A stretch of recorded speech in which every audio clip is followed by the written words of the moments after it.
Let everybody go ahead and get seated. We're going to go ahead and get started. I just wanted to welcome everybody tonight to our City Council meeting. Tonight, December 17, 2012. Call to order. Roll call, please. Councilmember Graham Mejia. Aye. Councilmember Kusamoto. Here. Councilmember Stevens. Present. Mayor Pro Tempo. Present. Mayor Edgar. Here. Please rise for the Pledge of Allegiance and followed by the invocation by Councilmember Stevens. Before we read the Pledge of Allegiance, I'd just like to take a few minutes of silence for the City of Newton and to acknowledge the 26 students and parents, or students and teaching folks that had passed away. If we could just take a minute.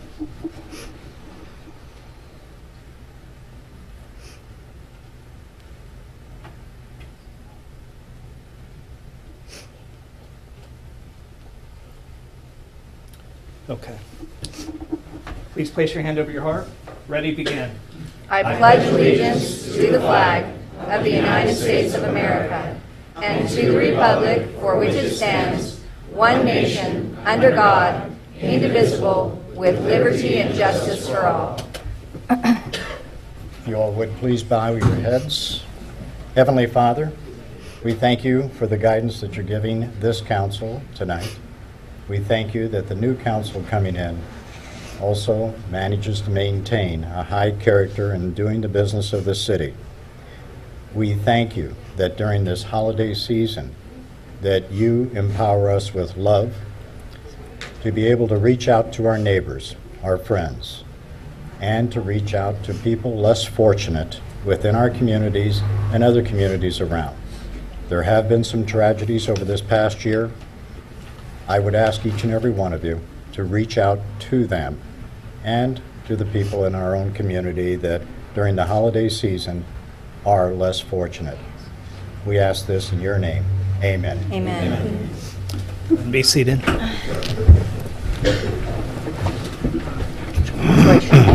So what I'd like to do is I'm going to ask the City Council to join me up in the front for just a moment for a presentation. We were just recently awarded an award for our city, so if I could just ask the council members to join me in.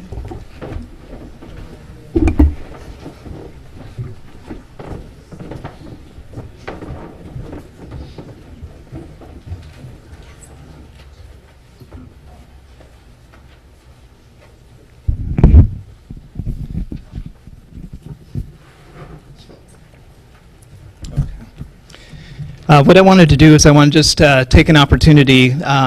Last week, about a week or two ago, it's all blur, the city of Los Alamitos was recognized for what they call a turning red tape into red carpet. And we, as a city, won a pretty prestigious regional award with the Orange County Business Council. So I just wanted to talk a few minutes. And myself and Councilmember Kusamoto had went there to receive the award. And kind of two objectives. I wanted to bring it back to the city and present it to all the city council members because it's a beautiful award. And I also wanted to take a shameless opportunity to plug the business and residential improvement program because we've still got opportunities for the community to be a part of it. And it's, again, a way that this city council has continued to work to promote an economic environment to try to help stimulate our local economy. So with that, what I'd like to do is show the award to the city. Very nice. Yeah, and what I'd like to do is, as mayor of Los Alamitos, I'd like to be able to present this award to the remainder of the city council that wasn't there, to the city staff, and to our city on behalf of the Orange County Business Council and Lucy Dunn. So thank you.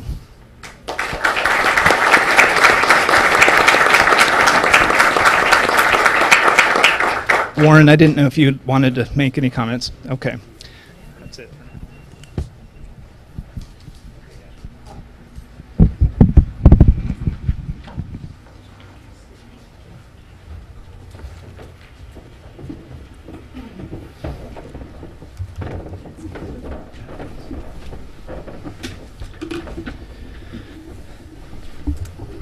So the shameless plug for the city is that we put that program in place earlier this year, and what it was that we basically allow anybody to come into City Hall to take out a permit, whether it's a city or a business. So imagine somebody comes in to take out a permit on a pool.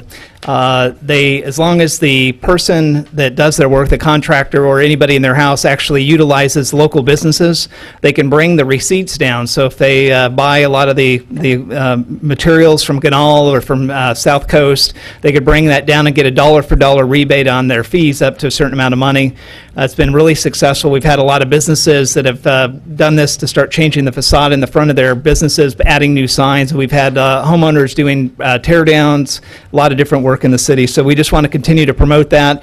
Anybody has questions, the architect of that on our city staff was Stephen Mendoza. I'd just like to acknowledge him, Steve, so thank you.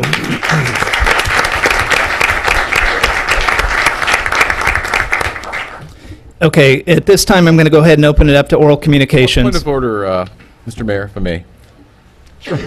Okay, so I'd like to, since we have a large crowd here and a very full consent calendar, I would like to make a motion that we move consent calendar O to the beginning, as well as special orders of the day B, D, and E. So 9, B, D, and E to the front, so we can dispense with all that and then move on with business. We do have a full consent calendar, and I hate to see all these folks have to stay here while we slug through all that. So that'd be my motion, Mr. Mayor. And I'll second that, and Mayor, I'd like to add that because we do have such a heavy agenda for the consent calendar, and there are items that I'm going to pull just for clarification and ask some questions, might be better for the people who are here for their families to act more expeditiously with those items.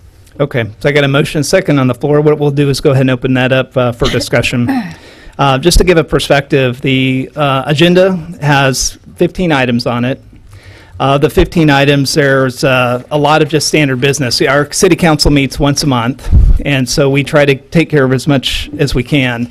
Items on this consent calendar can actually be moved on one motion, so I think city staff's intention was that we would be able to go through and be able to move those things through.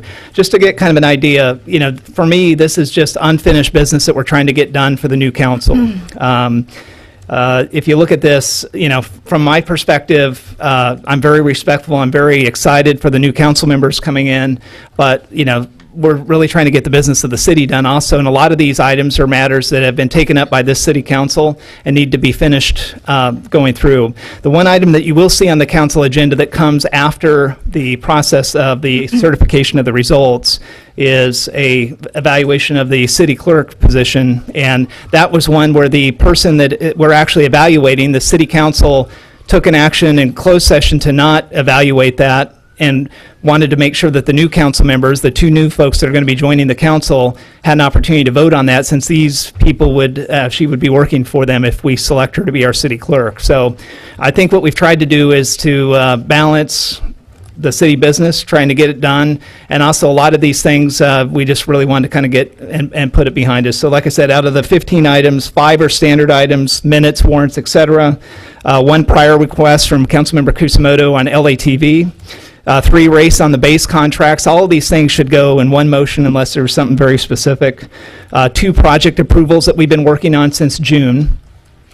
2 second readings, which were 5-0 votes. That one was the appeal process that went on a 5-0, and the second was the Sausalito Walk housing zoning change that we did that just went unanimous. And lastly is certifying the results. So from my perspective, my preference is to go ahead and just complete the business of the city, and right now we'd be about halfway through it. So those are my views. Who else would like to comment on that? Mayor, if I could. I guess part of it is generally at these meetings, I'll frame it for you. Traditionally, you have the new council come on, they're sworn in, and then they address the business of the city after the recess and after all of the families have time to enjoy the transition, either the ones that are finishing their tenure or coming on new. So to me, if you want to get a different perspective, it's odd to me that we have all of this business that we're trying to finish before these new council members come on. They should have a say, they should weigh in on these things, and that is part of the reason that I was going to pull some of these items. Mayor, I know that you don't think that there's much on here, but we're talking about on I believe it is, let's see, There's so many of them. It's regarding the adoption of the salaries and benefits approved for the contract terms. I received several calls from people and the residents that said they would prefer that the new council address this, since that is something they're going to be having to live with. In addition to that, there are other questions that I have regarding some of these issues. I was merely just trying to look out for the families because they've come here to see their loved ones either finish their tenure or be placed as council members. And the fact that this is not customary, and that I did speak with Angie regarding how light this agenda should be just historically. She was nice enough to tell me that there were several consent calendar items, but when I read what they were things that I think need to be discussed. So I would really urge you, Mayor, just to go ahead and make the change and let the new council members weigh in on this. Okay, thank you. Who else would like to comment? Well, I will comment, so this is my motion. I tend to agree with what Councilmember Graham Mejia says. There are some items on here that do require, I think, for the new council to weigh in and certainly have their voice and have a chance to do some research, some analysis, and then move forward. And when I saw this, I didn't even have a chance to read the one about the salary structure for the new city staff, and I think 3 days is not enough time for me to do my analysis, so I can't even imagine how the rest of us were able to go and digest this information. But be that as it may, I think it would be proper to go ahead and let's have the swearing in of the new members. We have, with all due respect, a lame duck majority here. We got to get them, let's move them on to, let's let them go and have their celebration, and then we can carry on the business of the city, as Mayor Edgar says. Great, thank you, Warren. Who would like to go next? I guess I have a little different perspective. There has never been a set way that the transition meeting has gone, and we are different now because we only have one meeting a month, and I am kind of at a loss because when I read this, I totally understood about the salary issue because we talked about that in closed session.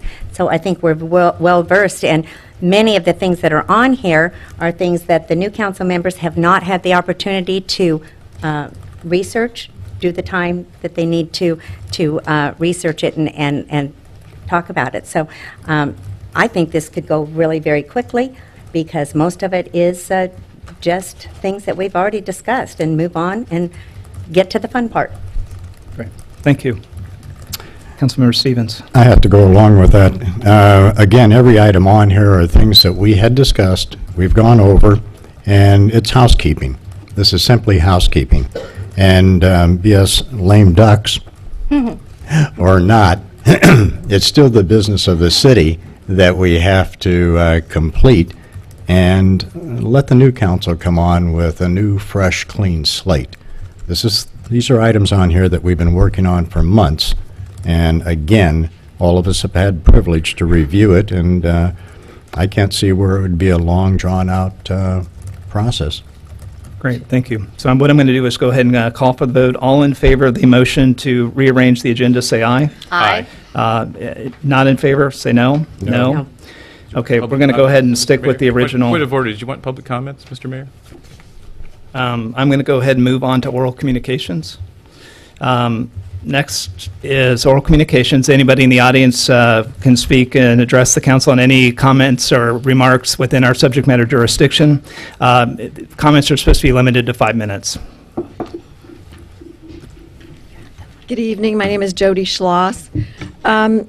I, like Marilyn, am too at a bit of a loss, so much so that I made some calls today to 5 different cities surrounding here, the ones in the immediate vicinity of Los Alamitos that actually had an election, and none of them do it like this. Everybody does it exactly the way we've done it since I've lived in the city. Since I've lived here, I've been to a few of these celebrations, and what happens is, come in, everybody start the meeting, everybody gets their plaques, thank you, and then out, cake, and then that's it.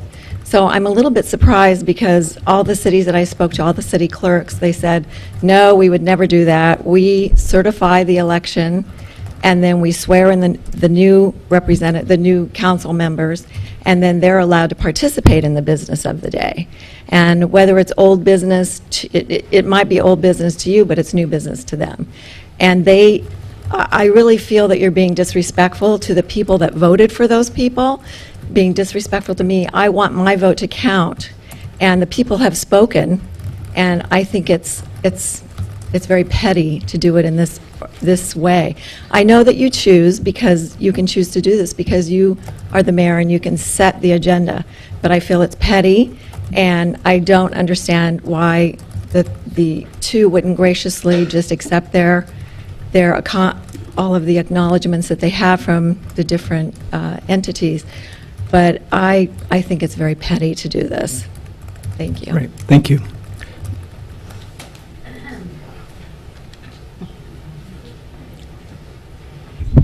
Jim Eibler.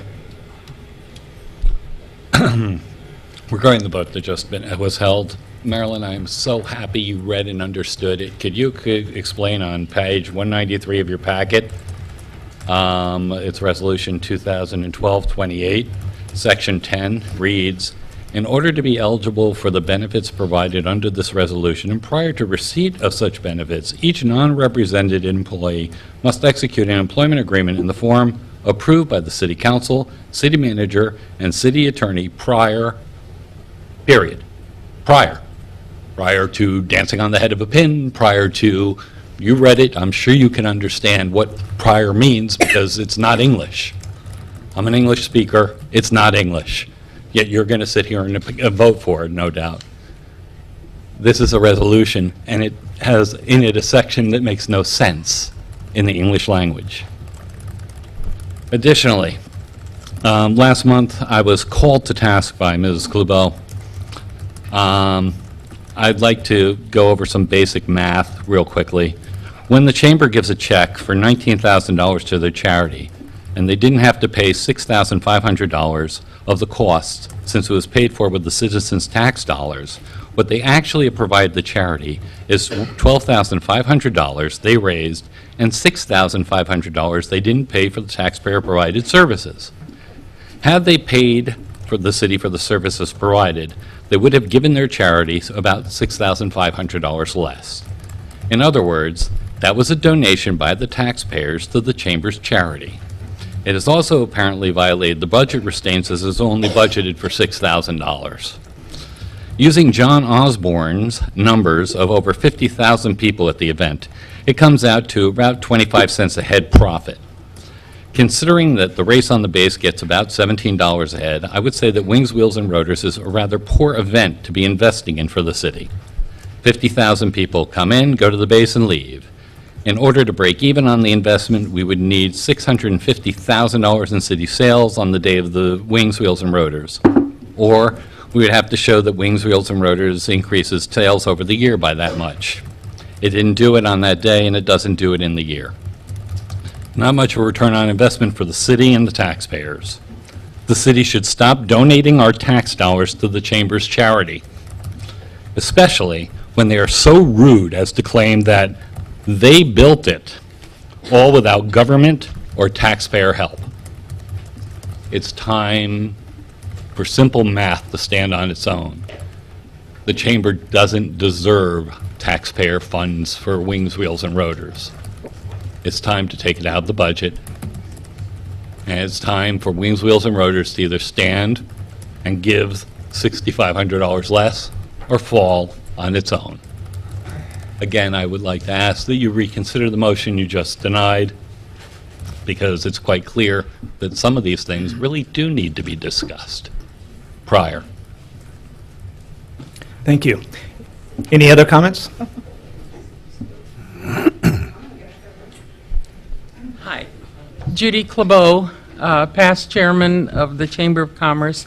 I'd like to say that that is a terrific bargain for this city to get as much PR and goodwill that you get for this city with the part that you participate with Wings, Wheels, and Rotors. I mean, being in business, if for $6,500 I could get as much publicity as this city gets, I'd be more than happy to write a check.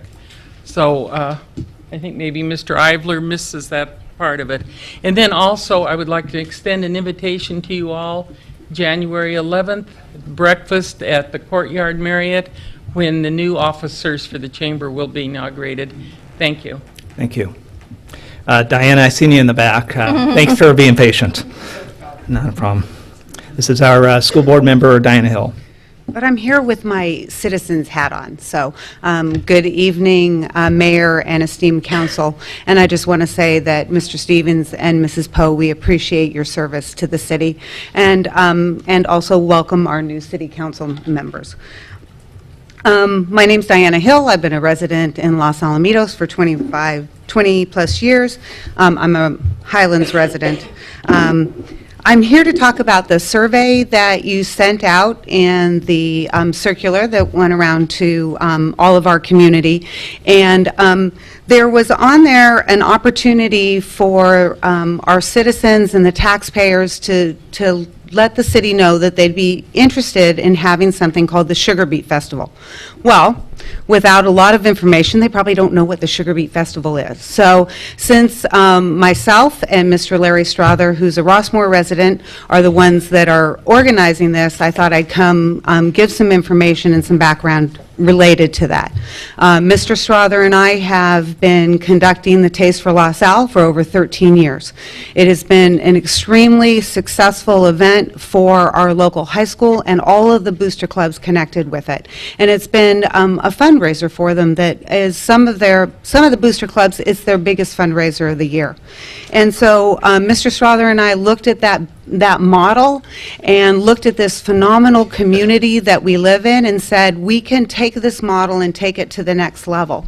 And so the Sugar Beet Festival, although Mr. Strother would be very happy to give you all the history behind why it should be called the Sugar Beet Festival, it's basically a street festival that would incorporate our larger community. And in doing that, it would provide funds to all of our local charities as well as to the businesses.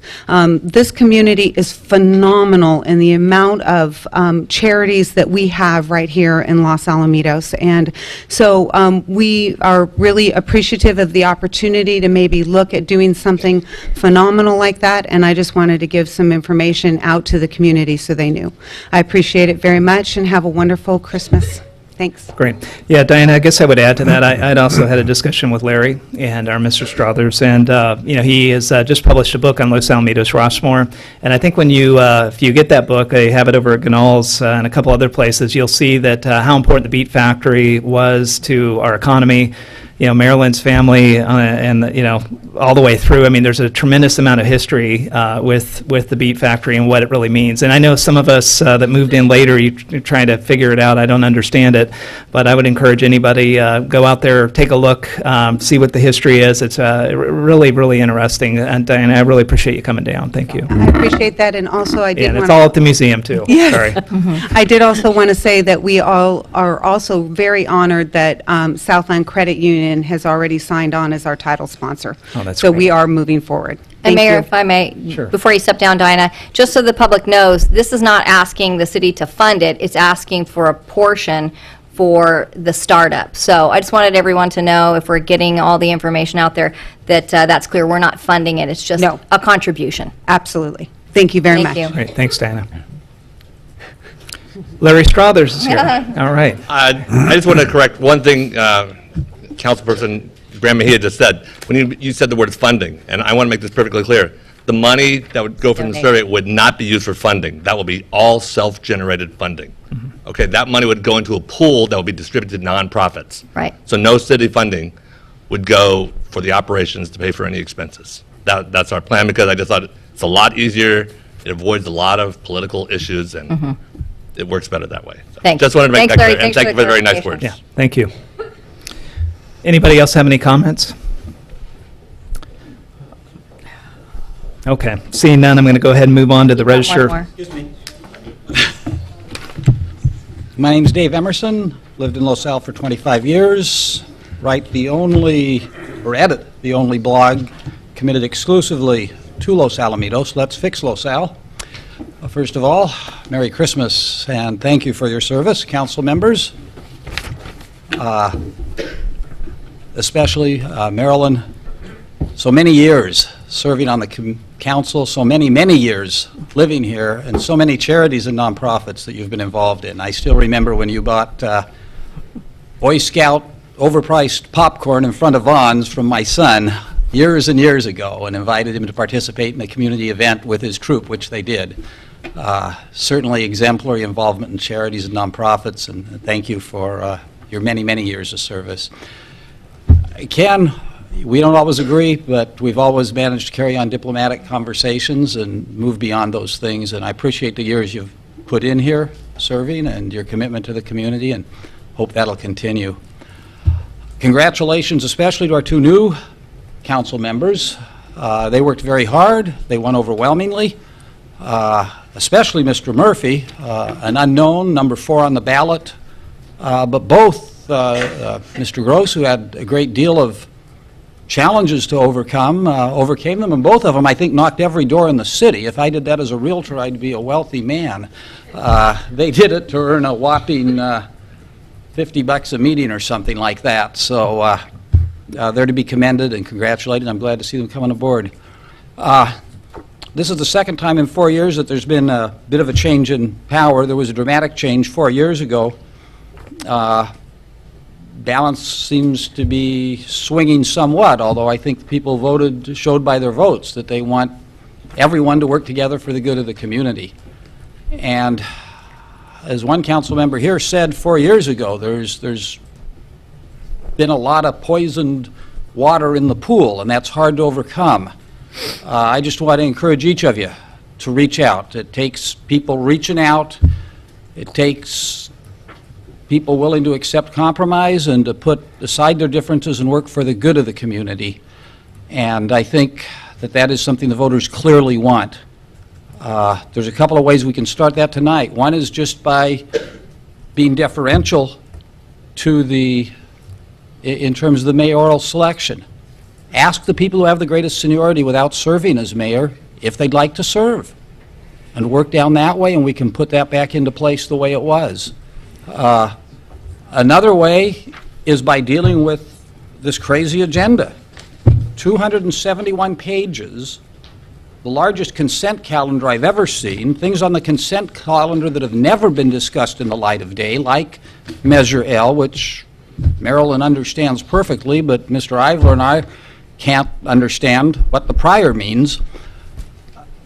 Something that Mr. Murphy has told me personally he would like to be involved in the discussion of. May I just propose a modest compromise? The agenda items that are not pulled from the consent calendar, no dissent. Let the council vote on them and move on. The ones that are pulled, if a council member, any council member, has a concern and wants to see that addressed by the new council members, hold it off. That lets us get to the celebration quicker. It lets the new members participate in the ones where that may be necessary. And all of us agree it's just 2 or 3 items, by all counts. I know the majority of this certainly is going to pass on consent. That's the sort of compromise we need, instead of the group in power saying, I like this, amen, amen, move on. Ignore what the people say, ignore what the dissenters say.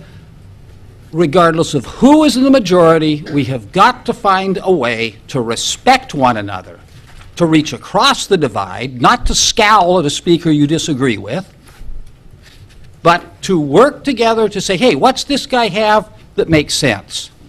As my commission chairman, Mr. Ray, says, no solution is one little item. It takes a lot of things to solve a problem, any problem.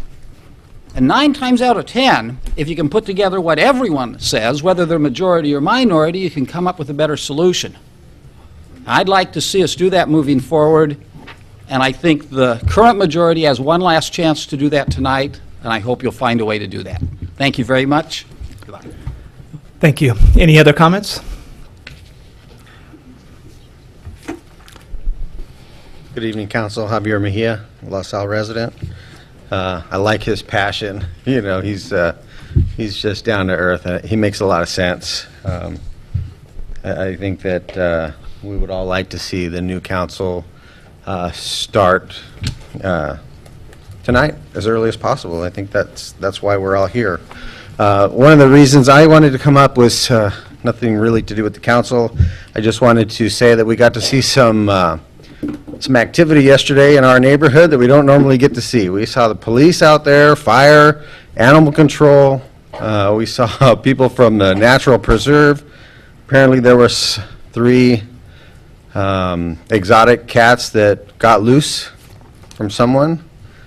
Serval cats that are, I happened to encounter one on my porch early in the morning yesterday, and I tell you, I'm not normally startled, but I didn't quite know what it was. It looked like a cheetah, and I froze for a minute going, what in the heck is that? And it cleared the cinder block wall in one stride and was gone in a flash. And through the course of the events of the day, we got information from the city manager, also from the chief of police, and then happened to be outside when the entire team was kind of trying to corner and chase and corral this one of these animals, and they successfully netted it. And there were a lot of residents that were definitely scared. I think the animal was more scared than we were. Turns out that the animals are not necessarily harmful to people. They have been declawed, and they have been raised as domestic, but they, obviously any animal that's cornered or scared could be a danger. So I just wanted to thank Todd and the city staff for doing such a good job out there. They had it all cordoned off with caution tape and the lights going, and it was kind of interesting to see. So I just wanted to give them kudos and also let the residents know that there's, as far as I know, there's still one of these cats out there. They got it. Oh, they got it. Okay, good. So, good job. Thank you. Great. Thank you. Any other comments? Okay, I'm going to go ahead and move on to register major expenditures. Can I get a motion? I will move that we approve the major expenditures, but there is one exception I would like to say on, if you recall, a couple of months ago, there was some self-directed work by the city attorney that totaled $402.50. I would like that deducted from the compensation to Colatuno and Levin as work that we did not authorize, and with that, I will move that with the deduction of the $402.50. I'll second that motion. Okay, well, we've got a motion and a second. Let's talk about that one for a little bit. I don't, I'll just start it off. I don't recall, remind me a little bit again, Warren, what, I see the 410 on the register, and you were saying it was work not authorized. Help me out with that, or city attorney. There was self-directed work by the city attorney to change the ordinance to require a majority vote to waive reading, or to waive reading of any ordinances or resolution, which would be consistent with the current government code. But it was discussed in our deliberations that what we have is better than what is required by the state, so there's no need to change. Okay, it was and my, none of us, as far as I understood, none of us had authorized or requested that work. okay, I was under the impression that the city manager had said she had authorized that work. Yes, I had authorized that work. But if I recall, it was that the city attorney had asked the city manager if she should go off and do the work. So I would, I don't believe that the city manager, unless you didn't speak clearly or correctly, that you initiated the work to go start. I believe it was the other way around. It was initiated by city attorney. And Mayor, I remember that also, that Sandy had said she brought it up to Angie and Angie okayed the work, but that it was generated from Sandy. We work as a team, and I authorized it. Did you request it to be done? We did jointly. You are correct. I recommended it. City manager authorized it. That's how these things happen. Generally, that's not how it happens. Generally, the council will request something like that to be done, especially when it pertains to the council having the right to do something or not to do something. So I think that from my experience here for the last 6 years, that's incorrect. Okay. Any other comments? Okay. Here's what I'm going to do. City manager, the city attorney, city manager, public works director, city manager, fill in the blank, does staff work, and they prepare an agenda for the city council. We can direct stuff from the city council to ask the staff to come back at a future council, but I'd say that that's less than 10% of the items that are on the agenda. You know, bigger picture perspective, the city attorney resigned about a meeting or two ago, and I don't want to continue this picking apart $410 at a time, so I'm going to make a substitute motion that we go ahead and approve the warrants in total.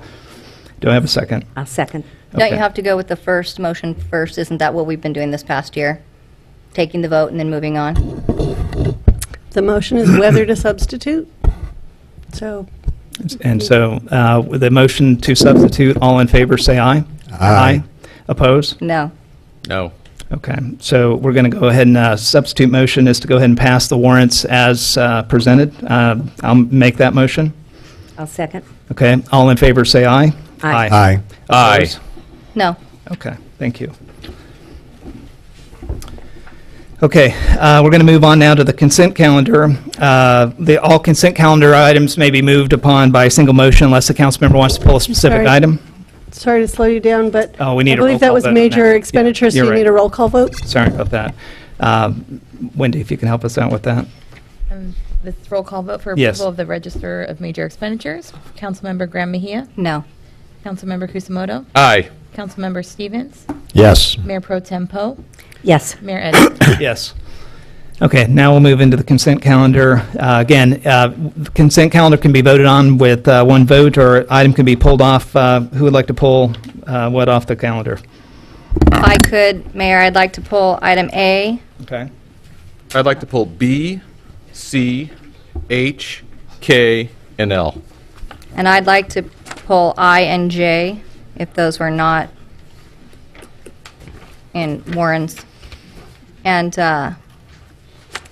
O, if that's not on the, and then if you'd like, I can make a motion to remove the remainder if there are any. If there's anything left, go This for is, it. Mayor, why I was saying it might have been better just to do it the other way, because there are just some questions that I have to ask, and I didn't want to delay the process. Well, let's hurry it up, because we got people waiting. So, Well, we should have thought of that when we were taking the vote then.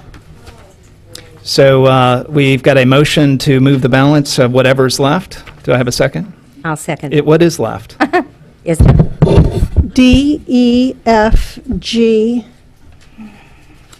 D, E, F, M, and N, as in Nancy. Okay, D, E, F, G, M, and N. All in favor, say aye. Aye. Oppose? All right, so now we're just going to take them one at a time, hopefully really quickly.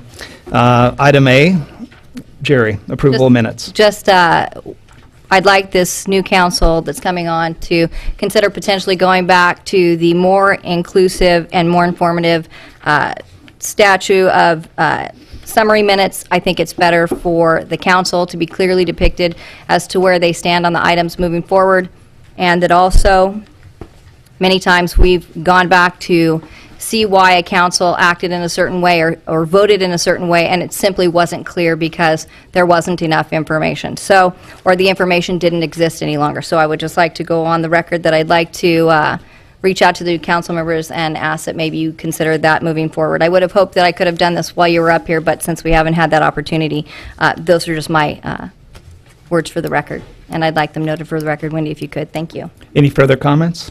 Nope. I'll make a motion. I'll second. All in favor, say aye. Aye. Opposed? No. Okay. Next item, item B, Warren. This is the warrants. I would like to try and deal B and C together, and it was really only one item on B that I'm confused about. It's in, I guess it would be in the right-hand corner of your consent calendar, C. It looks like page 1. Is that right? Hang on. Page 1, it's a payment to Bartek Company for battery adapters in the amount of $93.25. And Angie, I guess, city manager, I'm kind of confused with this as well as item C, where in this item C you would state that you had reimbursed Mr. Underwood for the cost of these things. So I'm not clear as to where the payment was made on the battery adapters.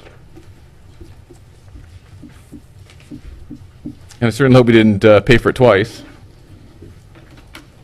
Can you help me out and tell me what page that's on of the warrants? It's C in the upper right-hand corner. It says page 1. There's no other numbering. The date in the left-hand corner is 12/5/2012. Let's see.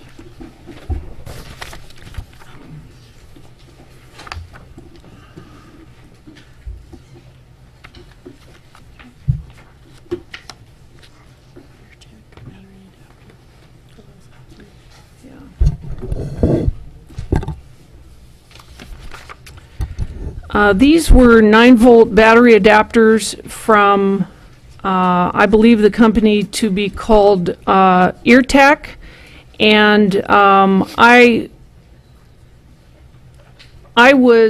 think that they were, it was a reimbursement to John Underwood, so we might have got our wires crossed. Maybe Linda can help me out. I thought that John purchased these and was reimbursed, so that on the warrant request, it would be an error. And my handwriting on the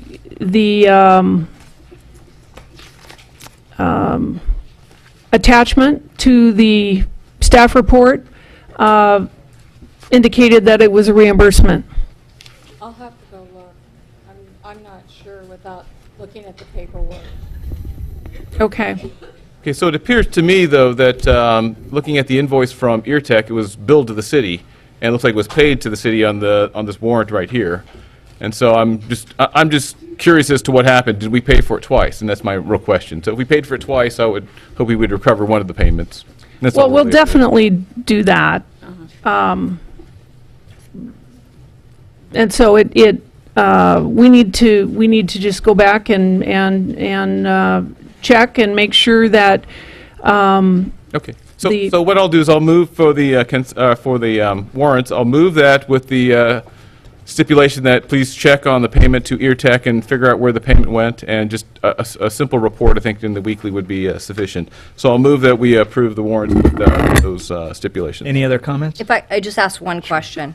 On page 1, down at the bottom of the page under U.S. Bank, it's the last two. It says League Conference, City Council, $550 each. Could I just ask what those are for? That's for Dean Gross and Richard Murphy to attend the League of California's training for new council members in January. Okay, did we anticipate that the mayor would be going because it's mayor and new council?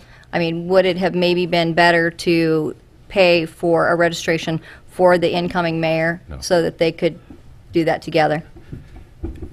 The refund policy is kind of tough on that one. You don't want to do Okay. yeah. All right. I just wanted to verify that that's what that was for and see if we were going to do that. And I have no other questions, Mayor. Okay, we got a motion. I'll second that. All in favor, say aye. Aye.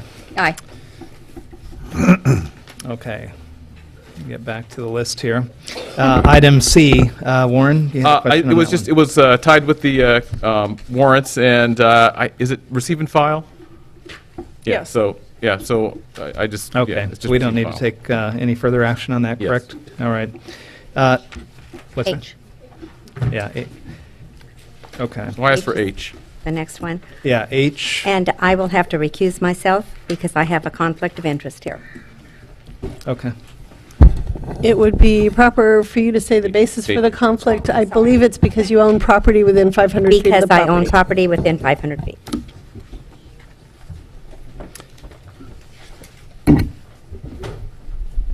Okay. Councilmember Kuzmato. Okay, thank you, Mr. Mayor. So I just had a question pretty much for staff. If I recall, I think last year, or was it 2011, we actually had talked about the community block grant, also ranked listing of items. For refresh my memory, we didn't do that this year, Mr. Mendoza? Are we on H? Yes. Yeah. This is funded out of CDBG. This is this current fiscal year. Okay, all right, no other questions, thank This- you. So we this have is not, to this use is not, this- okay, this is not going after CDBG monies, okay. Correct. all We right. have to use this CDBG money by June 30th. Gotcha. Okay, thank you. So that was really my question. With that, I'll move to approve. I also have a Oh. question. Go ahead, Just Jerry. a couple of quick questions. On this, under the recommendations, there's the standard 10% contingency, which I understand to be a regular order of business. Then there's on 4, it's due to high groundwater level, there may be another contingency of 10% that might be needed. I just was wondering, when we go out for an RFP, do we include that there is the high water issue? And if we don't, why wouldn't we do that and just have it considered in as a bid for that? Do you want to? Well, when you build projects in the rainy season, which this will be built in January and February, when we typically you do not go and put additional money in there for the bid on that because it's not always known where the groundwater is. It varies. What we found out with the alley project we did a year ago, that we needed to excavate about another 18 inches of dirt and put gravel and all that, and that covered it. Right. I did the same thing when we did the Chestnut project out here and didn't use a dime of it. Great, great. So it's more of a safety blanket for us. I don't have to come back to the council and say, hey, I found some, mud out there, I have to excavate in Right. certain areas, and that would slow the process down.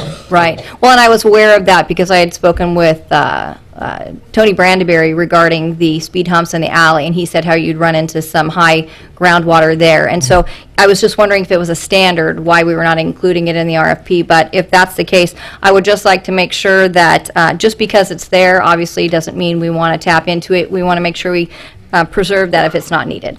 Absolutely. And like I say, last time we didn't touch it at all. Great, great, and that's good to hear. Thank you, Dave. Point of clarification, Mr. Mayor. I spoke out of turn. We're talking about K, about the CDBG. H is the handicap ramp. So if we can wrap it up, I took things out of order, so beg your pardon. Not a problem. There you go, So I going just, out of order. Can I get a motion and second to get through this one? So I make Okay. a motion. Okay, great. Then I'll make a second. All in favor, say aye. Aye. Okay, anybody opposed? Okay, I'm going to go ahead and ask Marilyn to come back in here. But would also H also be for her to recuse? Let me see.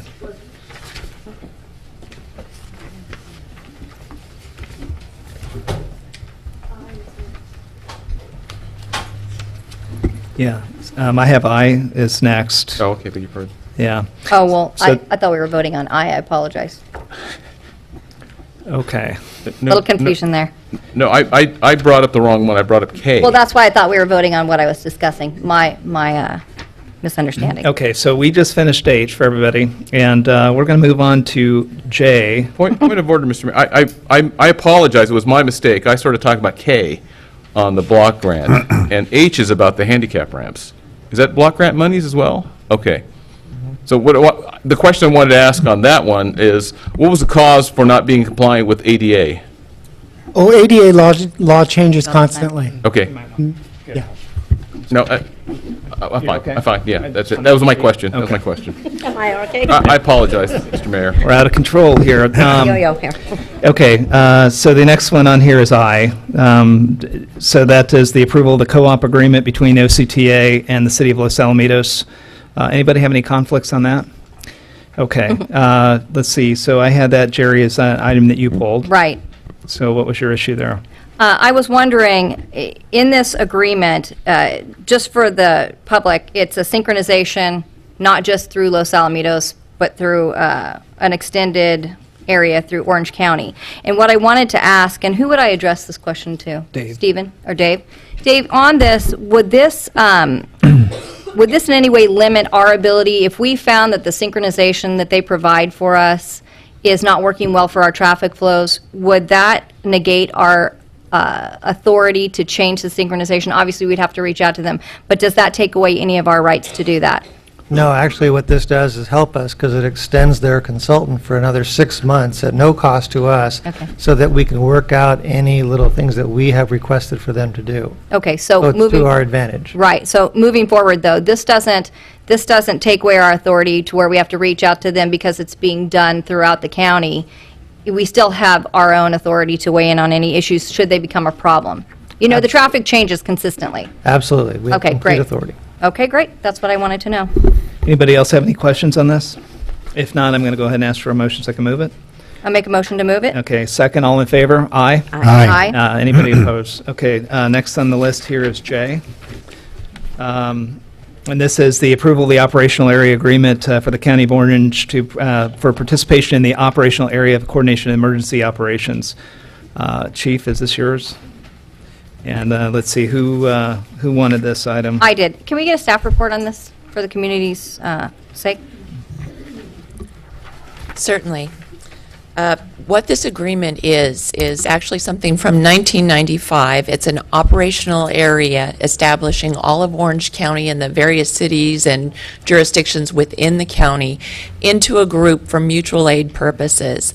It also gives the county a position where they can coordinate resources in a major disaster. All of this came together back in 1995, but many cities didn't formally adopt anything or join into this process. And the county just recently discovered this as they're going through and saying, wait a minute, half the county hasn't joined onto this. And the best information I could get about the reason that occurred is because at the time they hadn't finalized the addendum that would go with that, in terms of our procedures for running the group, who would make decisions, voting, things like that. So there's a real complicated group of attachments that go with this that we actually didn't put in your packet that's available. Most of those are kind of outdated. They're not really used. They're just laying some foundational framework, because all of that was way back before, 2001 when September 11th happened. Right. And many things have changed since then. Everything that's there is pretty much still in place. It's just we're doing a lot more than that at this time. Okay. Now, if you look at that and think, well, what would be the disadvantage since we've been participating in this operational area without a formalized agreement? And it's actually important that we do join in, because it is possible, it has never happened, but it could. If there was a major disaster that really used all of the county's resources, the operational area and the county would have the option of billing us for mutual aid resources and for support provided by the Loma Ridge, which is our operational area headquarters, for lack of a better word. After the first 12 hours, they could start billing us. Even more importantly is that anybody who's joined the operational area formally would have first access to those resources. So it could be that, life-saving resources were not directed toward us until, maybe they're depleted and we never get them. So this is more of a security patch that we're putting on by joining into this agreement. Okay, great. And then who would our representative be? The representative, we've been participating all along. Right. There's a number of different boards and ways that we participate in this. And we have an emergency operations coordinator that attends a lot of the meetings, and they would be voting in the operational capacity. At this point, that would be the level of our participation. Now, there's other governing boards that could be involved. They've just never had a need to activate them at this point. Okay. And that's part of the reason the cities were so hesitant to join into it, not knowing how that would play out. Right. But at this point, there hasn't been a need. So we'd come back to council if they ever decide to activate something where it would require some action on your part to participate in a board up in the Okay, great. area. And then this doesn't conflict with any kind of independent action we would need to take. Say that the disaster was over the whole county. It's something very, very large. We would still be focusing our resources on our city, and we wouldn't have to be sharing those with other cities that this board might decide, well, we have a bigger need over here, so we're going to ask for you to bring your resources over here. It's nothing like that, correct? No, perhaps the key thing to remember here is we've been operating under the guise of this without formal adoption since 1995. Okay. So, it's another one of those things, I think if you'll recall, several years ago we brought NIMS forward and realized at the time when we brought NIMS forward, there was never any formal council action adopting SEMS, even though all of our council had participated in the training. Staff had all been trained. We had an emergency operations manual at that time, but somehow there was just no formal action. So this is another one of those things where we're just kind of going back, cleaning it up, along with all of our neighboring cities, and adopting it formally. Right. Okay. And then this is my last question. On the consent calendar agenda item, where it says fiscal impact, it says no fiscal impact. But then as I read further back, it talks about if we don't pay our fees, then we won't have voting rights. So can you clear that up for me a little bit?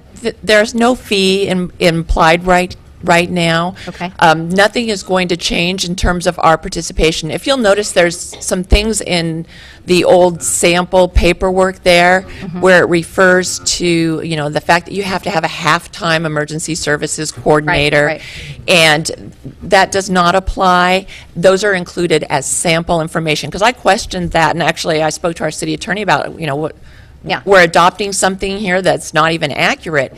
But the county said, no, those are just samples that were provided so you'd have a better understanding of how it works. Okay. Now, it's possible if things actually activate. Right. Or they have to formalize some structure for some other purpose that could come into play. Right. But right now, it doesn't change anything. Okay, great. So at that time, we would become more formally involved. We would have representation on the board, and our representation would be that same as any other city in the county, correct? Correct. Okay, great. I just want to make sure Los Alamitos is covered and taken care of. And no questions other than that, Mayor. Okay, any other questions? Do I have a motion? I'll make a motion to move. Second? Second. Okay, all in favor, say aye. Aye. Anybody opposed? And we just did item J for people keeping track at home. Next item I've got here is item K. Okay, so this... And that was Warren, that was yours. Yes, thank you, Mr. Mayor. So this is the one, Stephen, Mr. Mendoza, that, so this, we had, as a council, in 2011, had actually looked at prioritizing certain projects. Is that correct? Correct. And this has, I don't recall it happening this year, and these were came out of the Planning Commission, correct? No, this didn't come out of the Planning Commission. These are the ones we've been working on for years. We've been working in the alley projects. And this continues both that same alley. This is a different phase of the alley project. And then this year, there's only $729,000 available countywide. So we got modest, we got a little humble, went back to basics this year, and selected items that we already have plans and specs for. And those are the alley projects. Okay, So this year, we won't have to develop plans and specs. We'll be able to shorten the process and get these alleys done. If we're so awarded, we'll be able to get these alleys done at a reasonable cost compared to the whole funding that's available countywide. Okay, so can you refresh my memory? What were the other projects that we had on our wish list that had certain, it was prioritized between one to, I think, 7 or Yeah, something? we have a number of projects that we'd like to do in our city regarding flooding and also maintenance of roads and in various low-income census tracts within the city. Some are even in the Country Square area of Los Alamitos. But these are ones we already have bids and specs, specifications already developed, so we can shorten the timeline and get it done in 1 year without doing specs 1 year and then the project the next year. Okay. But Because alleys have always been a priority. I understand, but I do recall, I think that we had spent a couple of meetings actually looking at prioritizing, and it was a spirited discussion, and I certainly wanted to do that again. So when I read this, I was thinking, well, what happened? Did I miss something? And We will go back to those when the county informs us that more money is available. This year, they cut it way back, so we so last got year, modest. how much was there last year then? $1.3 million. It's almost double. Yeah. So it's basically cut in half, and then so based on that, staff made a decision to take these two things that were already shovel-ready. And pare it down. Yeah. Okay. Mayor, if I may? Yes. And Councilmember Kusamoto, when we elected to put speed humps in the alley along Catella, in between Catella and Green, we ran into a problem, and maybe I'll go ahead and let either Dave or Tony speak to that with regarding the alleys that were still asphalt and the ones that were concrete and the ability to adhere those speed humps. If we could get either Dave or Tony to just really quickly. Yes, the condition of some of the asphalt out in the alleys that has not been converted to concrete, the bolts will not adhere to it, and the speed humps will get knocked over as soon as the first trash truck goes over it. So we decided to delay some of those until we finish the ones that are in the concrete section. If we get the money for this, it'll help finish up the alleys and make them all concrete, and then the speed bumps will adhere and not move around for us. So Okay. That'll help. And then also for the alleys, if this funding doesn't come through because it's been cut in half, what we would maybe want to look at as a council, I don't know if there's enough funding there, but at least in the alleys that are still asphalt that will not be able to hold those speed humps, is where we want to place those, tearing up the asphalt, laying some concrete so those speed humps can be applied there, and that's for safety purposes for the people who live in the apartments. So if we could just, keep that for further thought, and other than that, I have no other comments. Councilmember Stevens. Just a quick one. You made the comment that this completes the alley project. Are we 100% complete with this project, that we have concrete in all the alleys? No, what we did a year ago is the city council authorized us to design the remainder of the alleys that needed work. It's about $550,000 worth of alleys that we have. So all the alley plans, we spent the last $50,000 that we had in the alley budget that was on the books to do that, in case then we went out and tried to look for money to help finish it. So if we get this project, you can see the price tags in there. It's probably about a third of the alleys would be done, and the other is another 2/3 left to be done. So Right. we would still need another $300,000 or so to finish those. Yeah, that's pretty much the message I wanted to send back to the residents. This has been ongoing, not just for a year, but for quite a few years, and even prior to this council, trying to update those alleys and get them up to concrete as opposed to the asphalt. And again, the big concern was rainwater runoff, because it controls it a little bit more. So if your alley is one of the ones that is not on this list, trust me, it will be. You will get it eventually, and it will come around to where all those alleys will have a good smooth surface, and some of them with speed bumps too. Thank you. Great. Any other comments? We're going to be voting on item K. Can I get a motion? I'll move approval. Okay. I'll second. All right. All in favor, say aye. Aye. All right. No one opposes. Next item on the agenda, item L. Thank you, Mr. Mayor. This item proposes the adoption of a resolution establishing salaries and benefits, approval of contract terms, and amendment of a position description for non-represented employees. As you know, the non-represented employees have not received an increase in pay since 2006, and during that time have made accommodations, including taking furloughs and trying to help the city address its fiscal needs. At the same time, all other bargaining units, our two other bargaining units, have received significant increases. In addition to that, salary surveys indicate that management salaries have dropped below the lowest in the county for comparable positions. And meanwhile, the council has expressed a desire to stop paying the employees' share of PERS contributions and impose those costs upon the employees. And that's consistent with other cities and statewide pension reform efforts. So there are four main components to this item, and I'll describe those quickly. The first one, as I mentioned, is that by adoption of the resolution, employees would make the entire 8% of the employee contribution previously paid by the city, and that would be offset by a 9% increase in compensation, which nets out to a 1% raise. The second part of this is calling for the same increase in medical benefits previously provided to other employees and add Veterans Day as a holiday.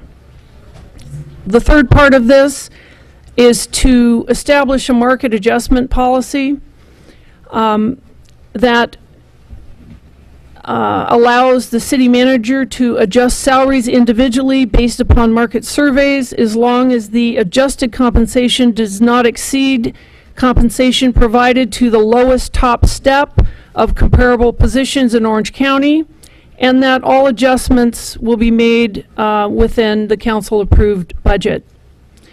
The last item is just a cleanup item.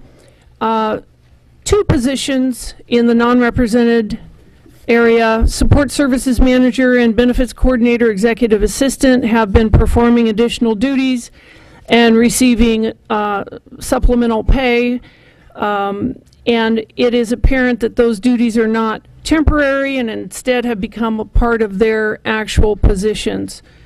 So therefore, these job descriptions will be updated and the salaries will be updated in the salary and benefit resolution as amended. So the fiscal impact of this is roughly $30,000 to $31,000 going forward. This pales in comparison to the fiscal impact of the other bargaining units.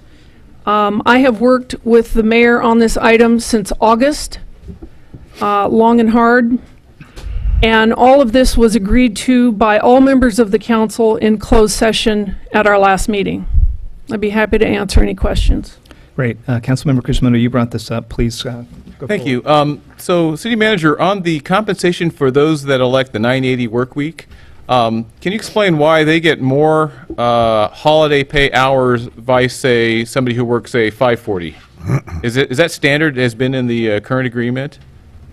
So I think it looks like the city is incentivizing someone to be on a 980 schedule, and they get however many more hours on the 11 or 12 days off they get, but they get paid at a typically at a 9-hour per day rate versus an 8-hour for holiday pay. I am not exactly sure that that's correct. It's supposed to be equal across the board for everyone, regardless of their work schedule. Okay, so would you say that if it is indeed someone might get compensated on a Monday, that might be a holiday, they'll get 9 hours of holiday pay, and someone who happens to work a 540 would get 8 hours, that is unequal, and that's not what the intent of what this resolution is conveying to me when I read it? It's not intended to be, this part of the resolution is not a change over the previous resolution.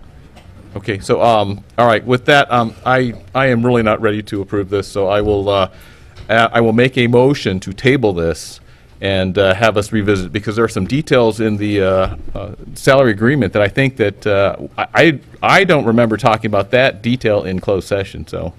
Okay, great. I'll second it. Okay. Just a comment. So the item that you're talking about, if you look in the labor contract, section 15 under holidays, it says specifically that this is for employees working a schedule of 5 8-hour days for all regular holidays, and they shall be 8 hours. So, you know, I know the city manager, there's a lot of information in here, but this is meant to be built on an 8-hour workday, and the holidays are supposed to be in 8-hour increments. Something I would add, and I'll go ahead and open it up for discussion for the whole council, but I just want to explain to the community a little bit of what we're trying to do here. As the city manager talked about, been working with her to try and go through this since August. This is a really important agreement that we have with our employees. This is for non-represented management. So this would be about 11 employees within our city that basically are the department heads, everybody except Angie. And below that, within our city, we basically have 2 unions. We have a police union and we have the Teamsters. We've negotiated with the Teamsters and the police union, and we've put deals in place that we've actually started working significantly on pension reform, specifically getting the unions to get their folks to pick up 4 to 5% of their employee contribution, which has been really important to the city council.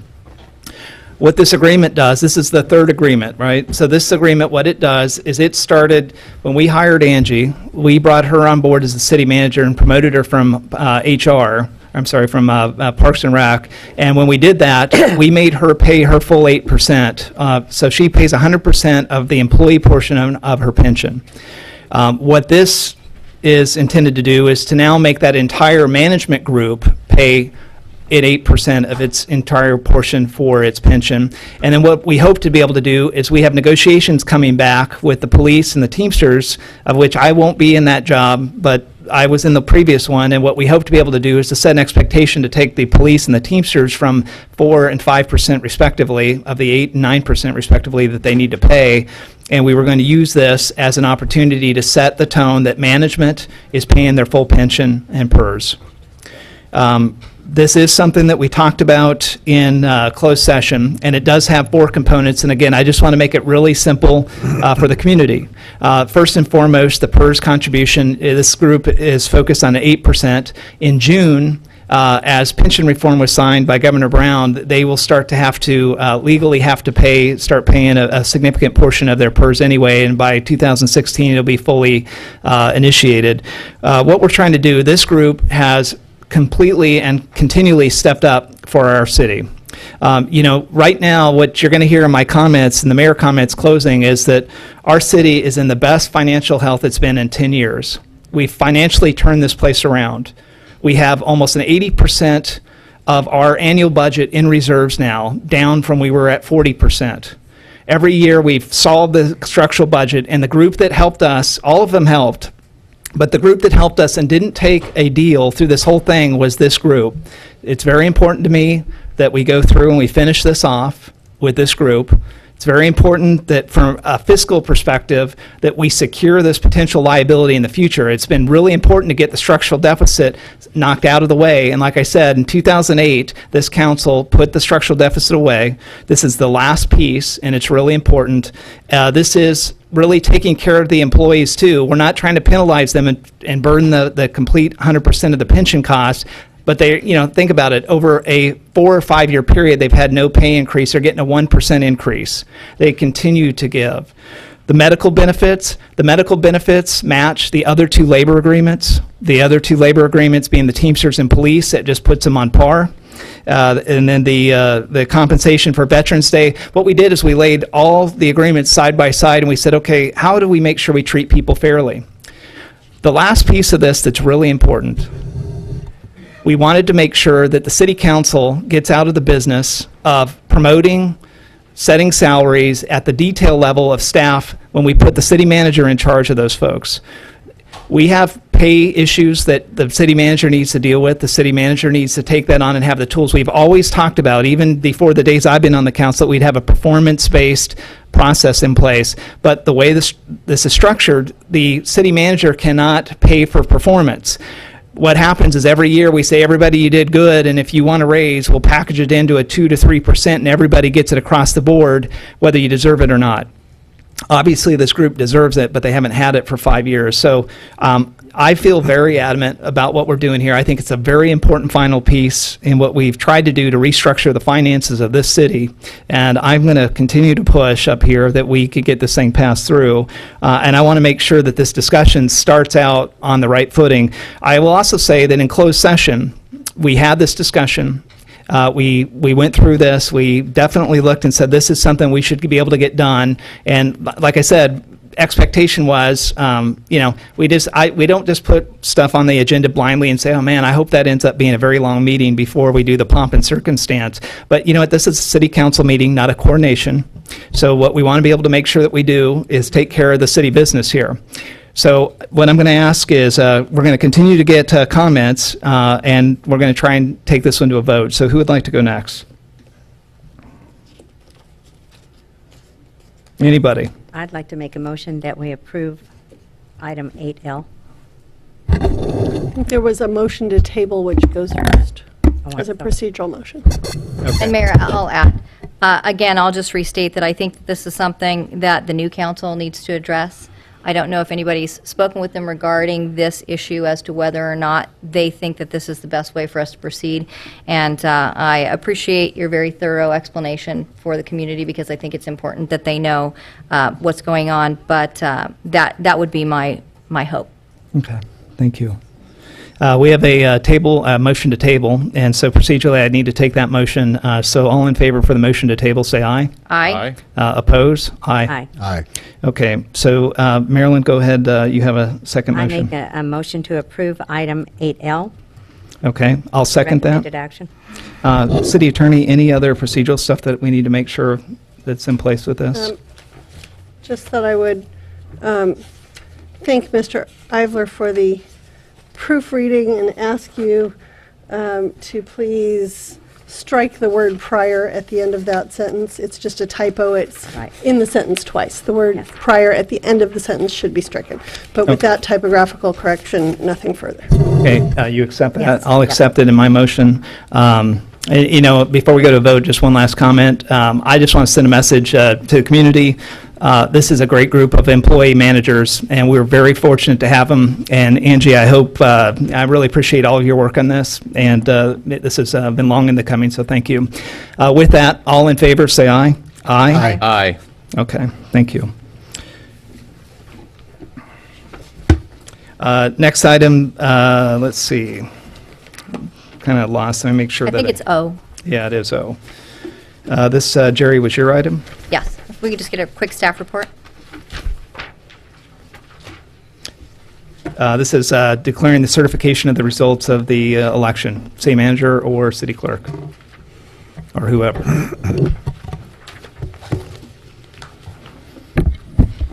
Mayor and Council, this is just certifying the results of the election from the County of Orange. Back in November 6th was the election. On July 6th, the City Council adopted Resolution 2012-13, ordering submission of the measure. The county has now returned the results to us, and we just need to certify them and so we can install our new council members. Thank you, Wendy. Is that all right if I go ahead? Sure, please. Okay, great.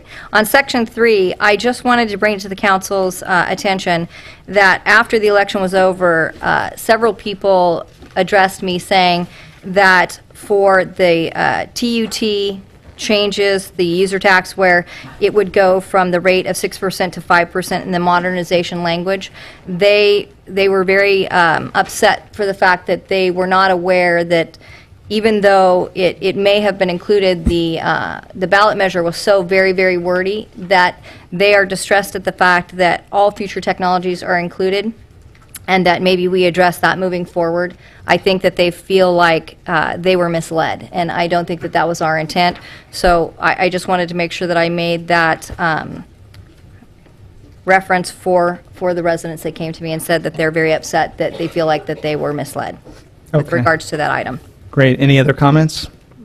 Hey, Angie, what did this pass by? What was the results on this?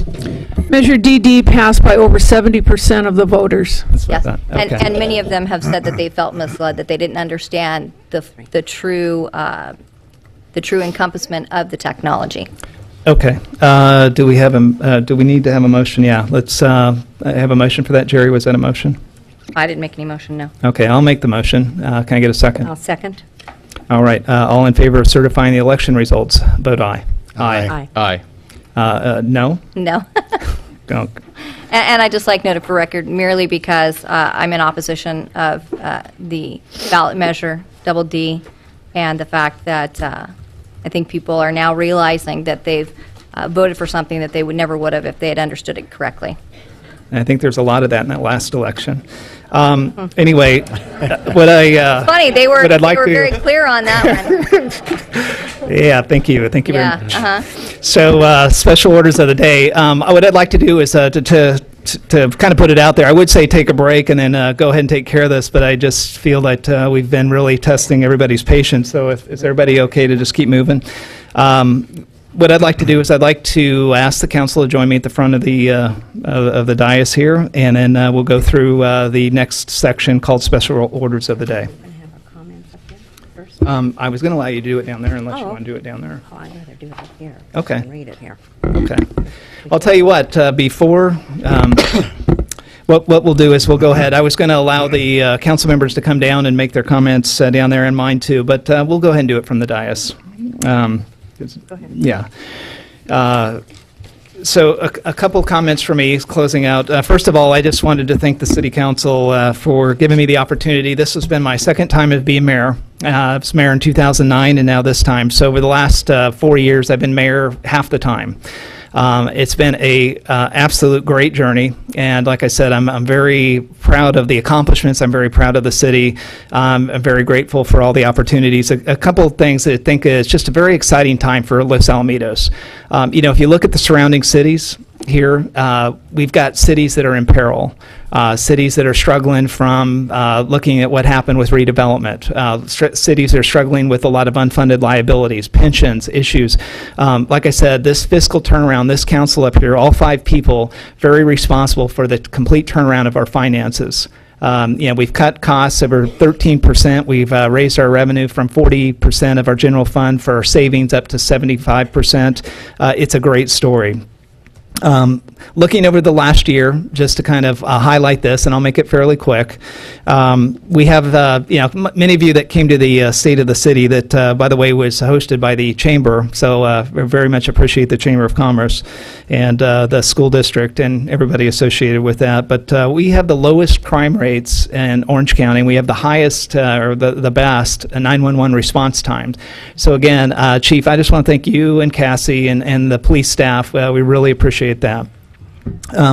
We've created an economic environment here in the city. Not only did we cut, and we asked the staff to step it up, but we tried to come up with innovative programs. And like I said, Steve Mendoza and Angie on that award that we had received about trying to create, a lot of people, especially when I was running for assembly, would say, how can you guys make a difference? Well, we can make a difference by trying to create an environment that incents people to go down and pull permits and reimburse them and shop local. And you know what, the regional Orange County Business Council looked at that and said that was a pretty good idea. And again, I just think just want to commend the council and staff for that.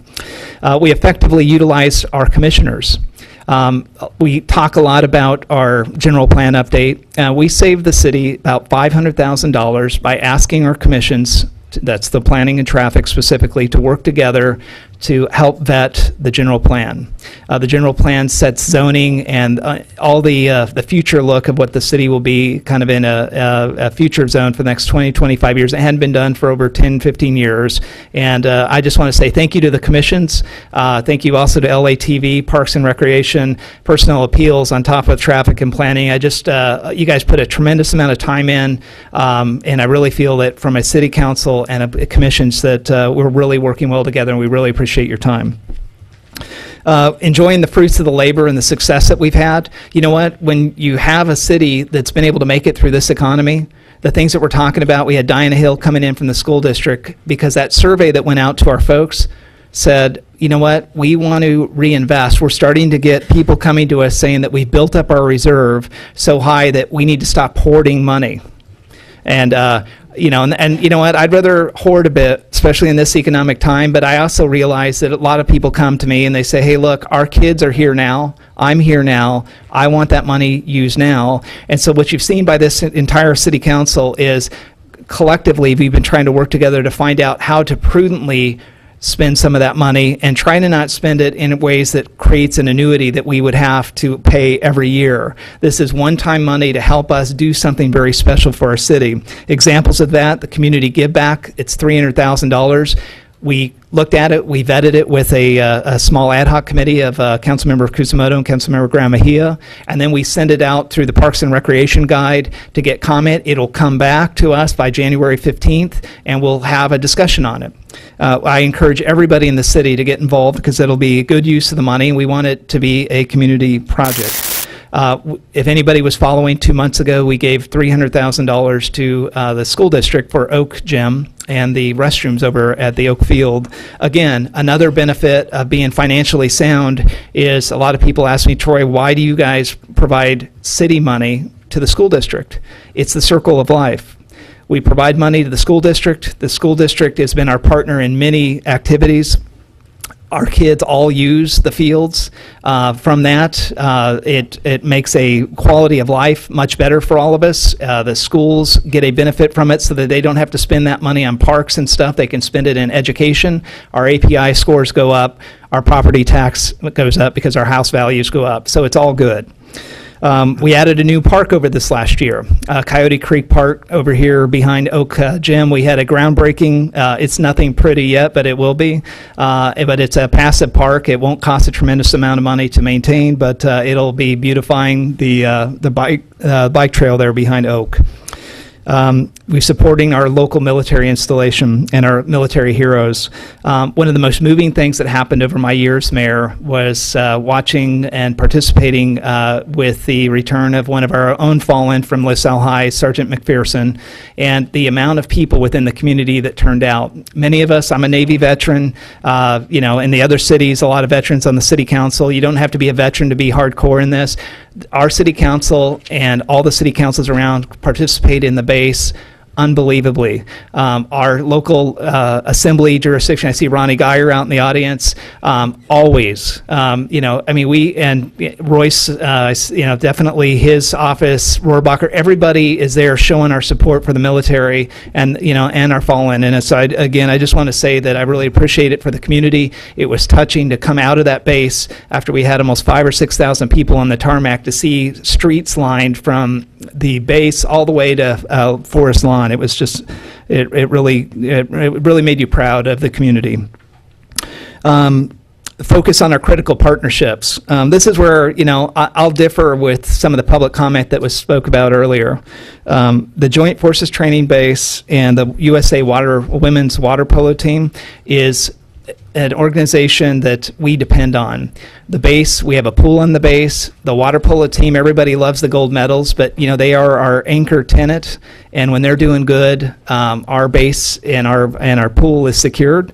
We just really appreciate that partnership. And I think Angie and her entire team and Corey and the Parks and Recs team has done an unbelievable job of just fortifying our relationship with the base at every turn. The chamber, something, we are the 34th smallest city in Orange County. The chamber is a critical lifeblood. I don't care what anybody comes up and says at that podium until you guys throw me off of this council. I'm going to fight for the chamber to be a part of this. It's something that's critical for the economic development. I'm a small business owner in this area and in Cypress and in other parts of Orange County, and I think the chamber is the best thing that you can do for your community. And I think in the last year or two, we've seen tremendous amount of things coming on in that chamber, and I'm very proud to be a member, and I'm very proud to support it, and I know the entire council is too. I've talked about the school district, the charities and nonprofits. Something I just want to say, Marilyn Poe has been my mentor since I've been on the city council, and she has constantly set a bar that's unbelievable. I mean, she just, a lot of people bring different things to the council, right? I'll never be a Marilyn Poe. Some of us will never be others, but out of 5 of us, we all make one hopefully good, decent person. And believe it or not. So So what I think, with Maryland, with the charities, I think the one part that I really, between Maryland and quite honestly, Judy Clebeau, pulling me into getting more involved on the charity side, I just want to challenge the future councils that we continue to stay focused. We've got the largest charities and nonprofits.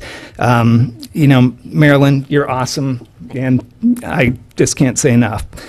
The last thing is the mayor's group. I see a couple mayors and ex-mayors, and after tonight I'll join that crowd.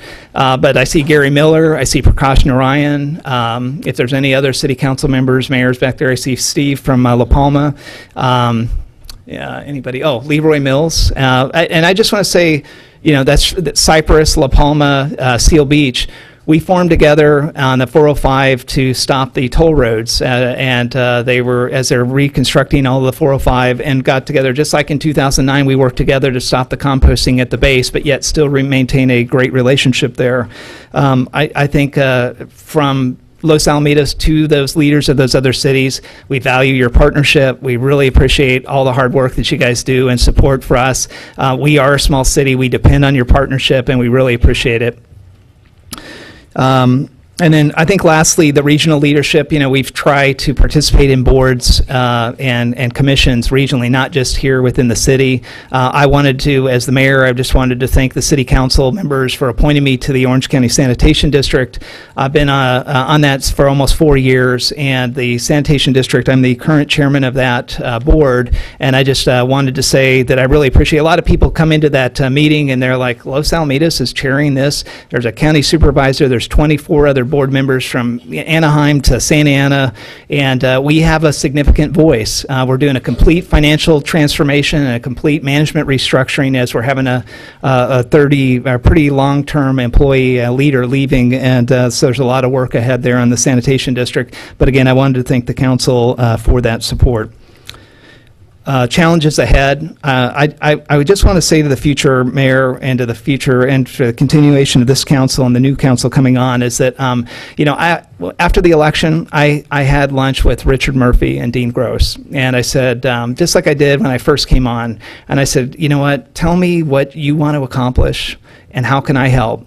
and they asked me, well, what do you want to accomplish and how can I help you? And so I just wanted to share with the community the three things that I told them that were really important to me was that we continue to stay behind the hospital revitalization or the remodeling of the hospital. It's a $250 million project. It's critical to me.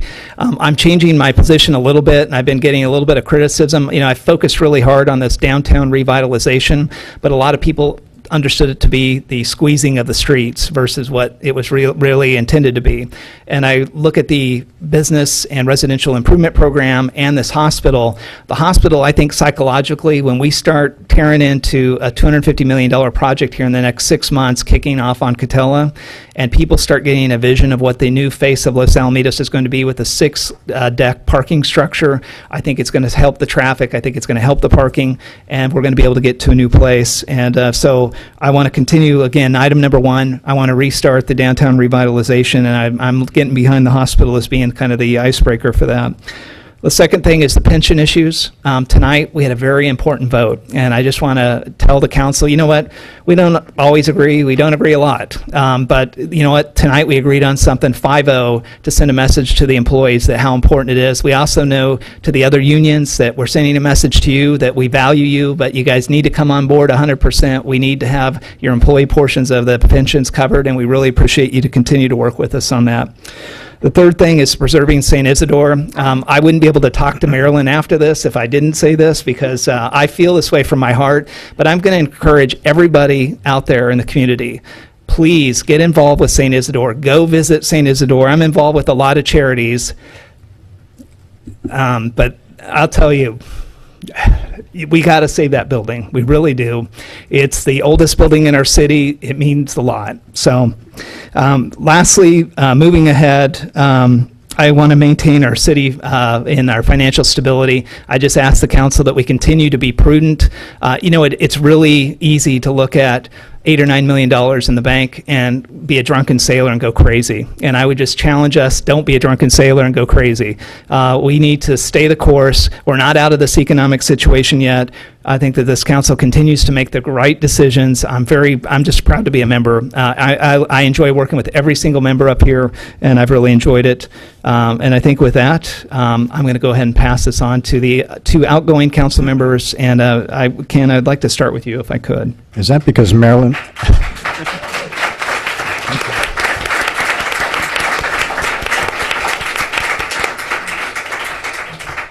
Thank you. Thank you.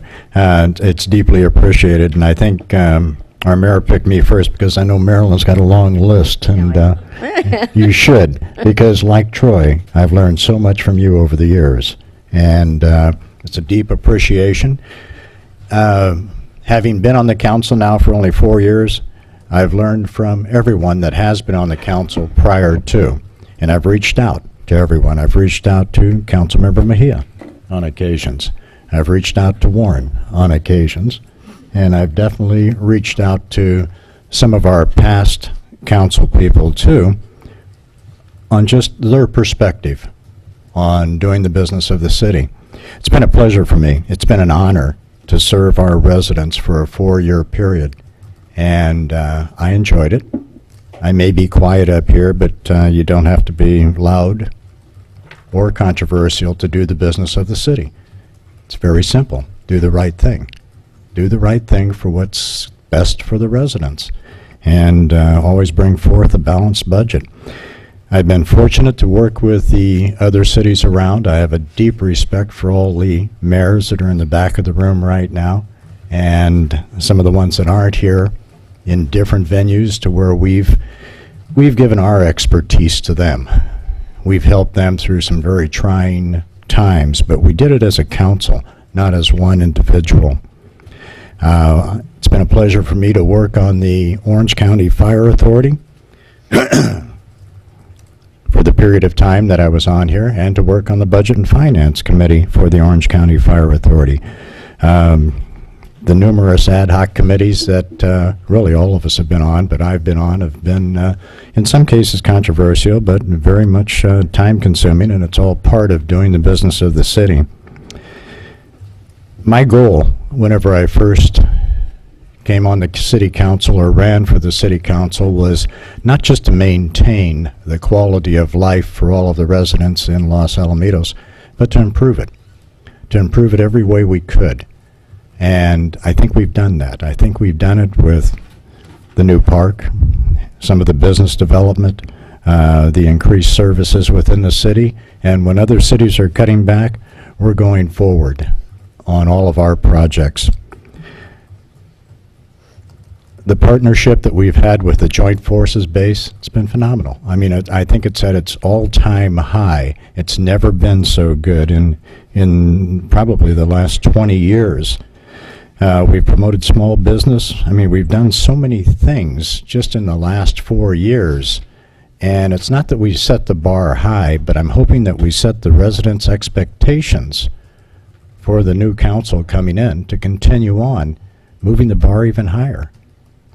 Quality of life for the residents within the city, maintaining the balanced budget, looking ahead at unfunded liabilities on the retirement programs. It's still the elephant in the room, I guess, and it's one that we're going to have to take on slowly. I could go on this, but I'm not going to. I just simply ask the new council coming in to do the right thing. In every case. And sometimes we have to make some very unpopular political decisions to do the right thing. Continue to do the right thing. Because I'll be one of the people at the podium speaking to you if you're not. I didn't lose the election, according to my wife. My wife, Rosa, who is sitting right there, and my son, Andrew, won a husband and a father back. And the night after the election, in fact, the night of the election, I just went to bed. Woke up the next morning and my wife smiled and said, "You won me back." My son smiled and said, "You won your son back, Dad." And I'm going, fantastic. Well, that's a wonderful thing for me. And so I wanted to thank my son, who was my campaign manager in the first election when he was 12 years old. I should have used him this time around. And I wanted to thank my wife for sticking with me during all of this. You're finally going to get the dining room table back. It won't have the piles and piles of paperwork on it. So again, I love you. Thank you for loving me. I thank you for loving the city enough to give me to the city for a 4-year period. And I'll make it up to you now. And to the residents, thank you. It's been a pleasure. It's been a pleasure, and I'm not going anywhere, and neither are you. So let's enjoy this next 4 years with the new council coming on. So thank you again.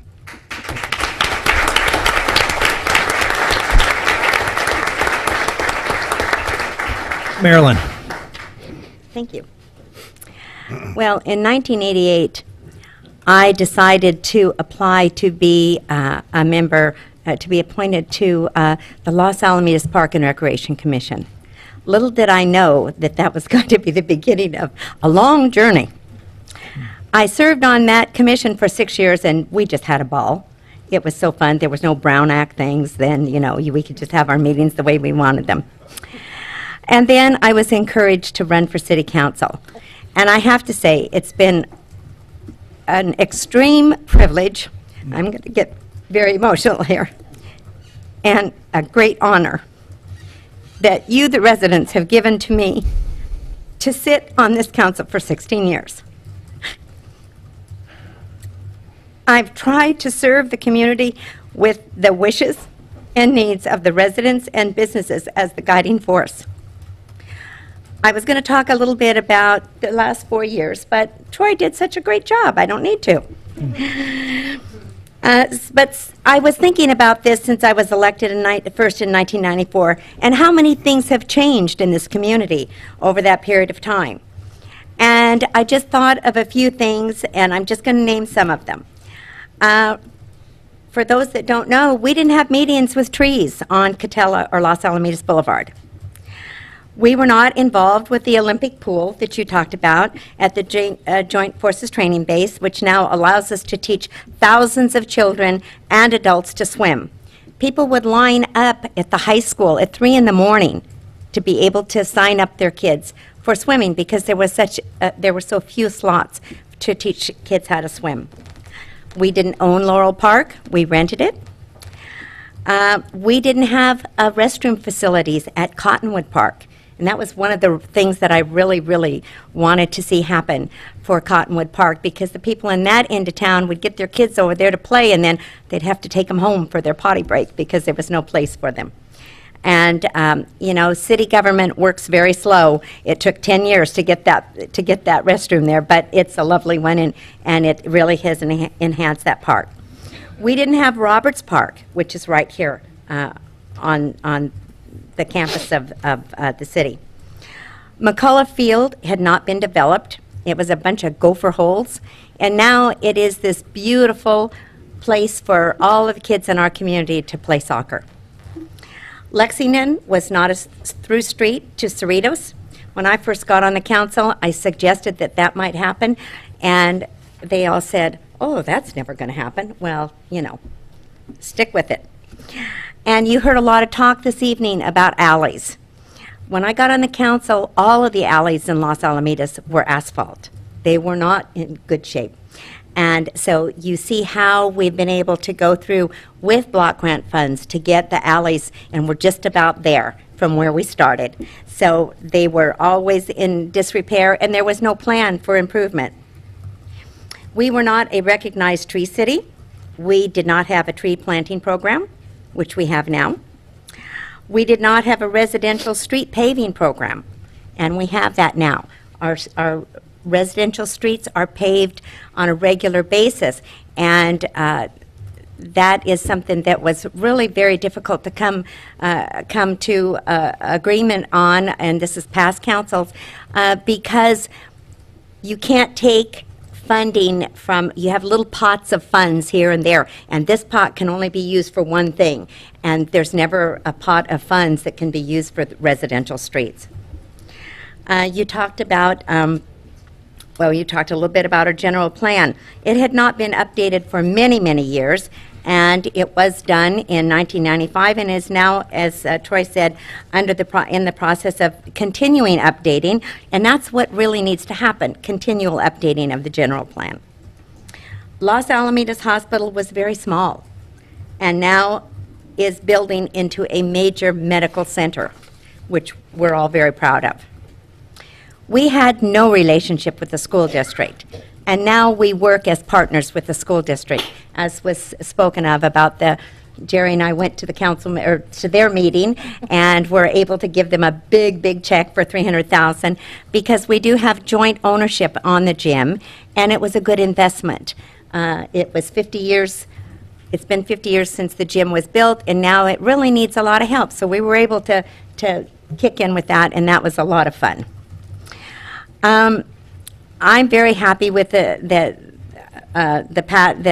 people in the community that were that passed Measure DD, because we were able to lower the utility tax by 1% on the communications for most of our residents. I've always thought that that was a goal we should aspire to, is to keep the utility tax, lower it at any time that we can. I'm also the only council member who's had a monthly meeting, Coffee with Marilyn, to listen to the concerns of the residents. And that was just wonderful, because met so many people in the community. You think you know everyone, even when you've lived here as long as I have. I say I've been here since dirt. It's been, you know, really a long time. And you think you know everyone, but you really don't. And so that was a really good opportunity. These are just a few of the things that come to mind. I know there's many other positive changes, and I want to stress that I didn't do these things alone. It was with cooperation and mutual concern of our community with the other council members that I have served with over the years. I need to thank some people. My husband, Bill, in the front row. He's really been a trooper.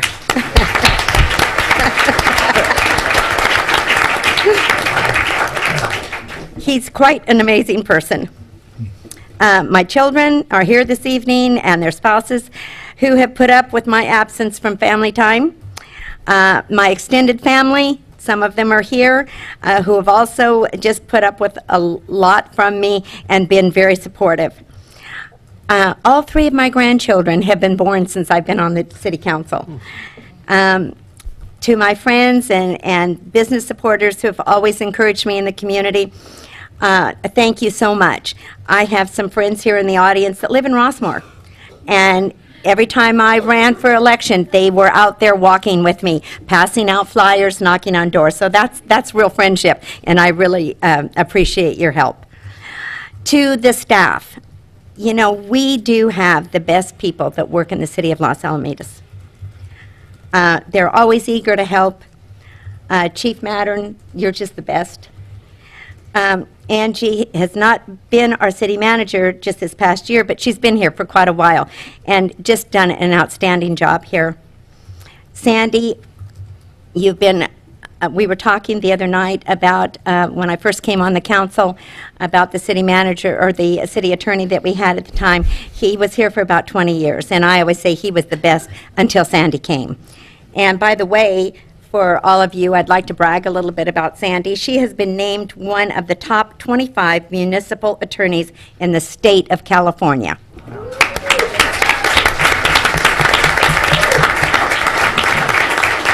You're awesome. I would also like to thank my fellow council members. We've not always agreed, but I think we have really accomplished a lot in the past 4 years, that I've been here, and I want to thank you. And to the new council, you guys are going to be awesome. You're going to do great. And, you know, you're just the best of everything to you. I feel fortunate that my parents moved to Los Alamitos in 1943. My mother came to visit some friends, and she said to my dad, and they were from Chicago, so the big city, she said, "This is where I want to live and raise my family." That was the best gift she could ever give us. This is truly the best place to live and raise a family. As Ken said, I'm not going anywhere. We're remodeling our house, and oh my goodness, we're going to be here. They'll bury me in the backyard, I think. I'll continue to work, and thank you for talking about St. Isidore. I'll continue to work for St. Isidore and work at our wonderful museum. That is, those are my two places away from home. And I just want to thank again everyone for supporting me over the years. And as I said, I'm not going anywhere. When I see you in the grocery store or I see you out in the community, come up, say hello. I'll be just anxious to see all of you. And thank you all so much.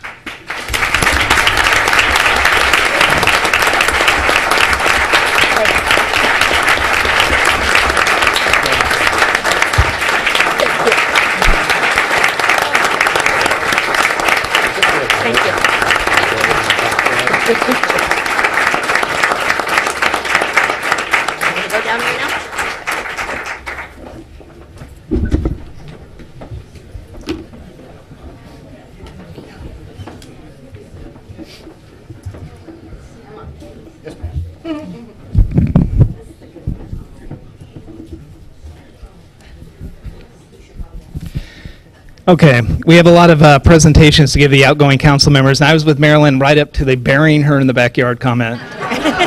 But I'm over that, so I think we're okay. I think there's an ordinance against that, and if not, we'll pass that coming up. So anyway, so first off, we've got a representative from Congressman Ed Royce. Ryan Holmes, can I ask you to come up and present your certificates?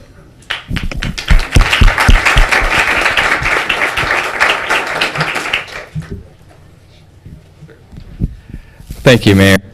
Oh, okay. Go ahead. Well, my name's Ryan Holmes. I'm with Representative Ed Royce's office, and he couldn't be here today. He's in Washington, D.C.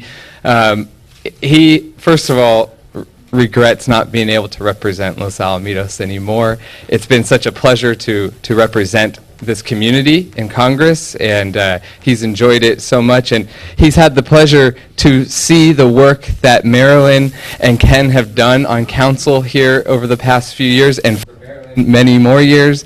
And he has seen the accomplishments, and those have all been mentioned tonight, so I don't have to go through them. It's just really incredible, your commitment to the city, your desire to be true public servants, and we want to congratulate you. And we have 2 certificates of congressional recognition to present to you, and we hope that you continue to be actively involved, because we don't want the community to miss out on what you have to offer. So, thank you so much.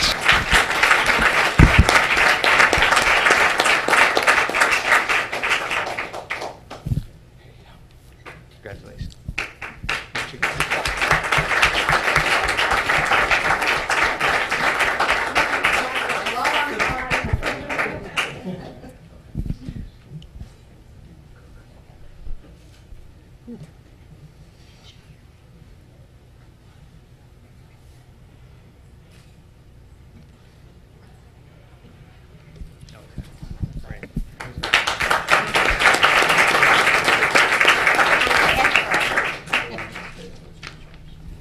Next up, I've got Dave Mandersdorfer from John Morlock's office, Supervisor Morlock.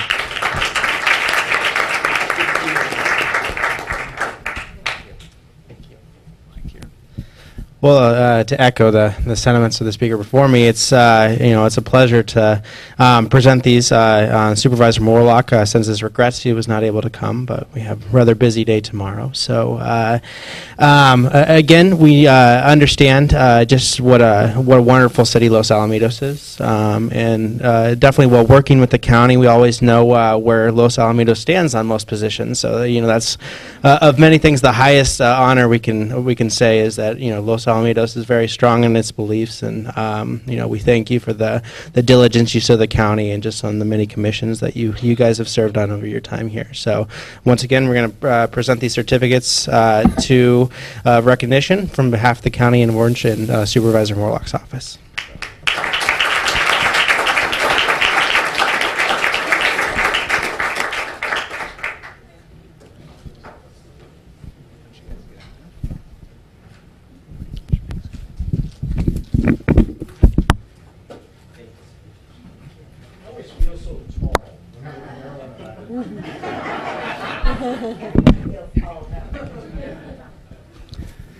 Alrighty. Next up is from the City of Cypress, Mayor Prakash Narayan and Leroy Mills.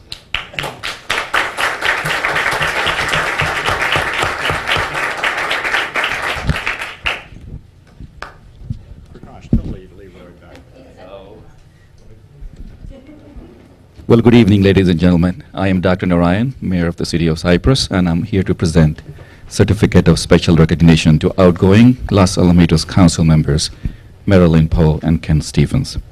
On behalf of the City of Cypress, I would like to commend you both for your years of service and valuable contribution to the City of Los Alamitos as a member of the City Council. I would also like to commend you for your contributions to the many regional and local entities and organizations that you participated in. Our cities have worked together in many different areas of mutual interest, and I hope will continue to do so in future. I wish you both best of luck in future endeavor.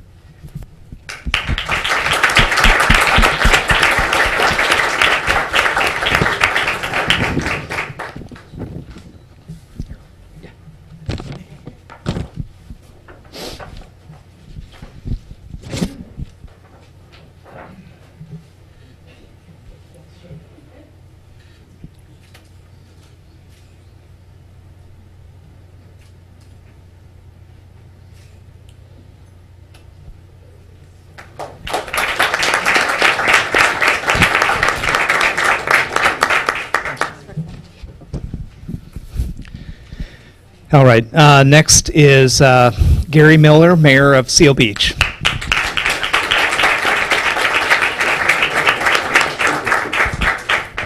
Well, I've written a few things down. We're very close with the city of Los Alamitos, and we work closely together all the time. And First of all, I made a note that Ken Stevens, I met you on April 24th, 2004. You sold me a membership to 24 Hour Fitness. and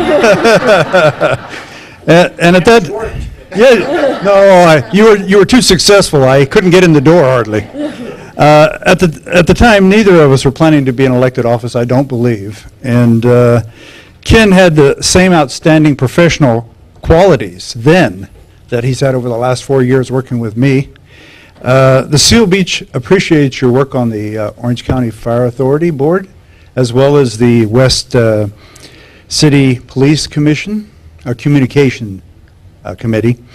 And I personally appreciate the many conversations you and I have had about our cities, as well as the greater community. Ken's very knowledgeable and opinionated, and I appreciate many of the things he's told me. The Boy Scouts and I will miss you. Ken is an Eagle Scout, and we're going to miss you at the ceremonies. That's right. The Boy Scouts are always impressed when Ken speaks and mentions that he is an Eagle Scout. I'm impressed too. I didn't get there.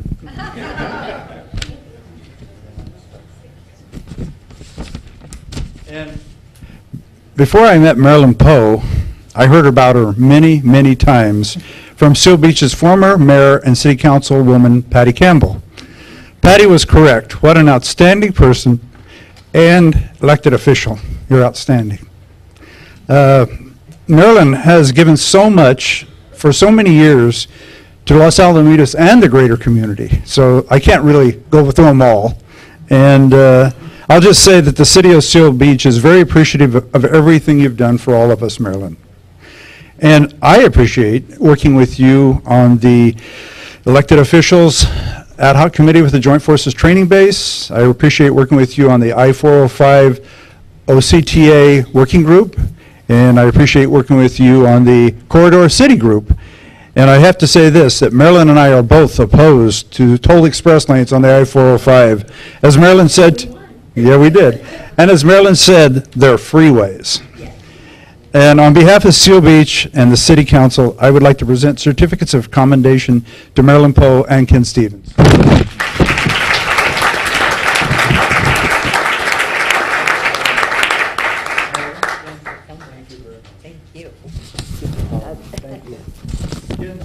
Gary, I'm not going to hug you. Can I just say something about Gary? You know, Gary was very adamant about the 405 and the toll roads. Our council was 100% on board with no toll roads, and his work on that was incredible. And there is seats. There are seats that were open on OCTA, the Orange County Transportation Authority. And I had the distinct pleasure, because our mayor was not able to go, to vote for Gary, and we were able to do it. He now has a seat on OCTA, and that is really huge because, you know, usually it's all the big cities that get the seats there. So Seal Beach is bigger than we are, but Seal Beach has our back. And so getting him on that is a real coup for us, for all of us at this end of the county, so congratulations. I would like to just thank Los Alamitos for their support in getting me into that position. Thank you very much.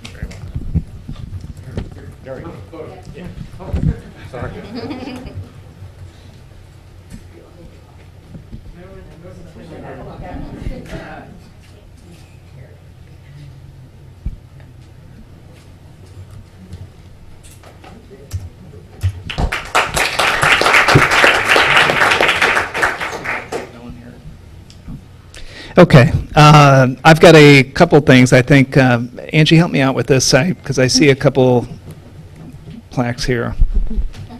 Just want to make sure I give the right thing. Okay.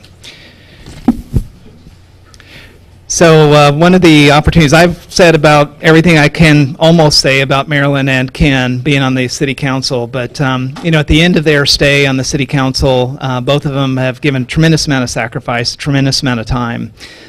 Just to be able to go through, you know, kind of on a personal basis, first I'm going to start with Ken Stevens. You know, Ken, like was mentioned, is at the 24-hour fitness, and you don't know how tough it is to be on the city council and have someone managing to make sure you're going there 4 times a week. I didn't think you were allowed to check to find out if the people actually check in, but apparently Ken does that, and he keeps me on schedule. So I want to thank Ken for everything, and I'm going to miss you. Yeah, so on behalf of the City of Los Alamitos and its mayor, I just want to thank you, Ken.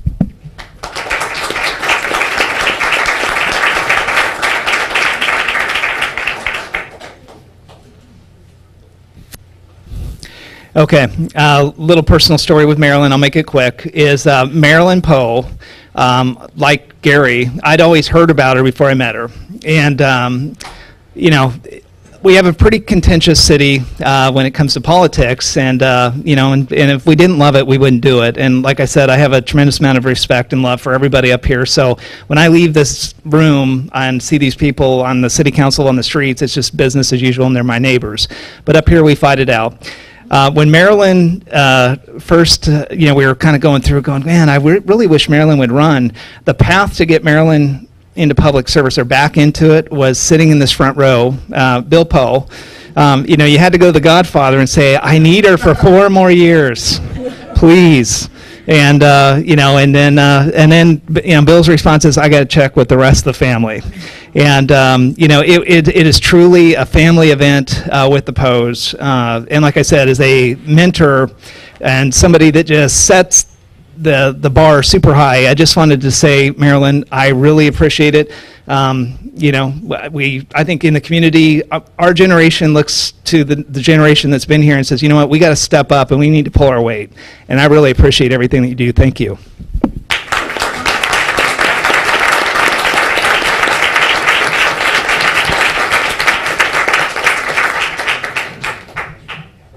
What's that? Oh, Ronnie, would you like to come up and say a couple words from, yeah, of course you would. Everybody that knows Ronnie just knows he's a great speaker, and we'd love to have him come up. There's so much love in this room. We've sat here for 2 hours, and we've seen an example of how people get along to get the job done. We stuck it out so that we could see here and get the rest of the job done, which is democracy in action. Love and sharing, not hate, but love, and making things work right for the citizens of our blessed land. In a city that focuses on freedom for the rest of the world, you are in a very unique place in this country. You are an example. People come in and honor their loved ones who sacrificed all for the freedom of others here at Joint Forces Training Base. Mayor, thank you for mentioning the fact that we were together for Sergeant McPherson. It is a love feast that's going on here, and a proper example to show the rest of the land. Responsible citizenship, love in our hearts, from the city council to every single person in this city, is reflected at the Joint Forces Training Base. And tonight, thank you for staying, thank you for listening, thank you for love of country and freedom. Thank you.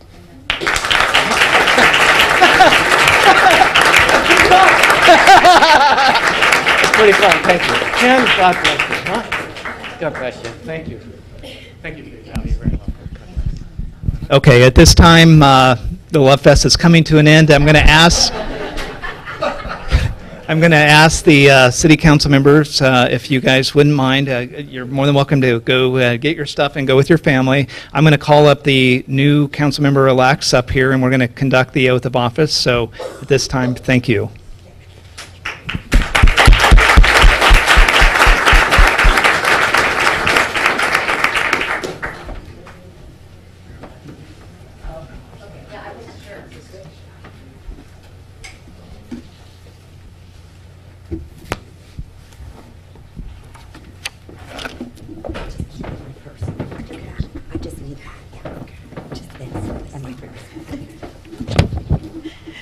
Okay, will Councilmember-elect Gross please join me at the podium?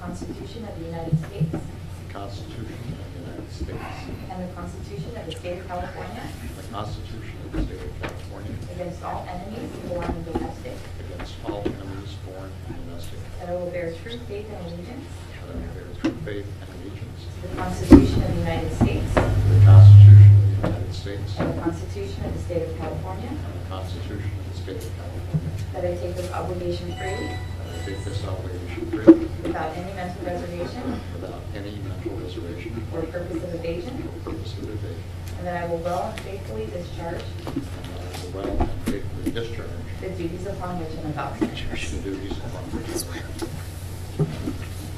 I am.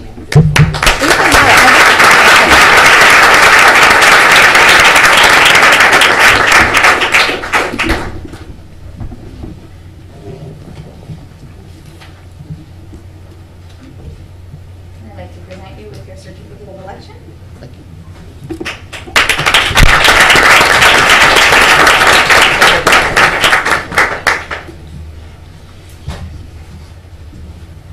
Will Councilmember Les Murphy join me?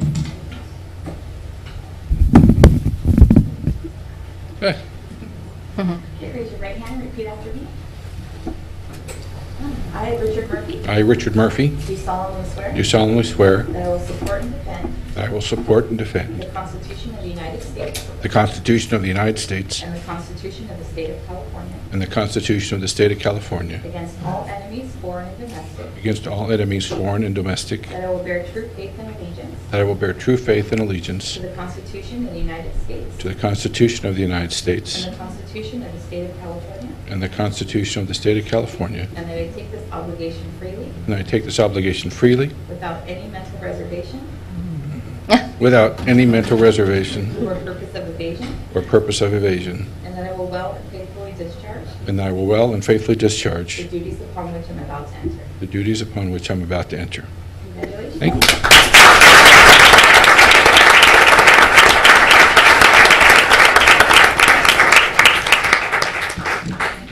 Thank you.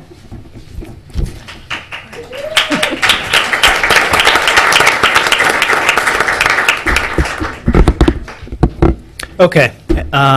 Did you guys want to say anything? What I'm going to do is if you guys definitely want to say something, we'll do that. But what I was thinking, we'd break for reception for a few minutes, and we're going to have the new council members take their seat, and we'll go through the rest of the reorg. New council members, do you have any comments before we bring you up here, or is it okay to take a break? We can either wait and talk from up there, whichever you prefer. Give us a minute now. Please, absolutely. Okay. I've got a lot of friends that are here, a lot of elected officials that have come, and I want to say thank you. I want to say especially thank you to the residents that have given me a second opportunity to represent you. I want to thank my wife, Wendy, who has been my back, if you will, for this whole way through this journey and process. And I can only say from the opportunity of moving forward that I'm truly grateful and blessed to have another chance to represent you. I will do so to the very best of my ability. I will be as transparent as I possibly can, and I want to work for you. Throughout the election, there was a lot of comment about what side are you on, and we've heard a little bit about that earlier tonight. To me, there is no side. The side is the citizens of this community, and that's what I'm going to encourage all of my colleagues to work for. It isn't a matter of whether you're 3-2, 4-1, 5-0. We need to be doing the things that are in the best interests of the citizens of Los Alamitos and the businesses of Los Alamitos. Again, thank you very much.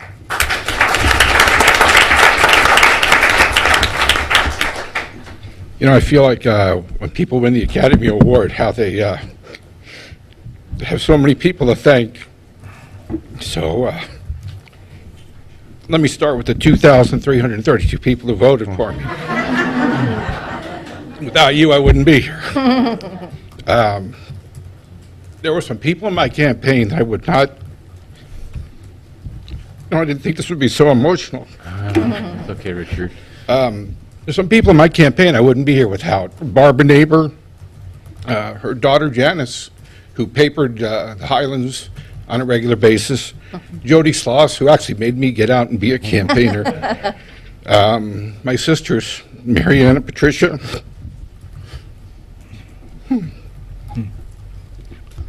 Dwight, you gave the speech. It all started with Marilyn Poe asking me to lunch, and I really didn't know what I was there for, to tell you the truth. And Marilyn said, I'm thinking of not running. Would you run if I didn't run? Well, I said, Marilyn's going to run, so why not? And about mid-August, she said, you know what? My family said I'm done. I said, oh, I should have been figuring all this stuff out for the last couple of times. But between Marilyn and Jeff Stewart, who first approached me about running, and Pete Carvajal, who actually talked about running with me till it came time to step forward, and I stepped forward, and I think Pete actually stepped back. So he knew something I didn't know there. Okay, to Tom, Paul, Jeff, and the Carrier Row family who accepted me. It was really an honor. You guys at Carrier Row, you are what people dream of as a community. Everybody watching out for each other.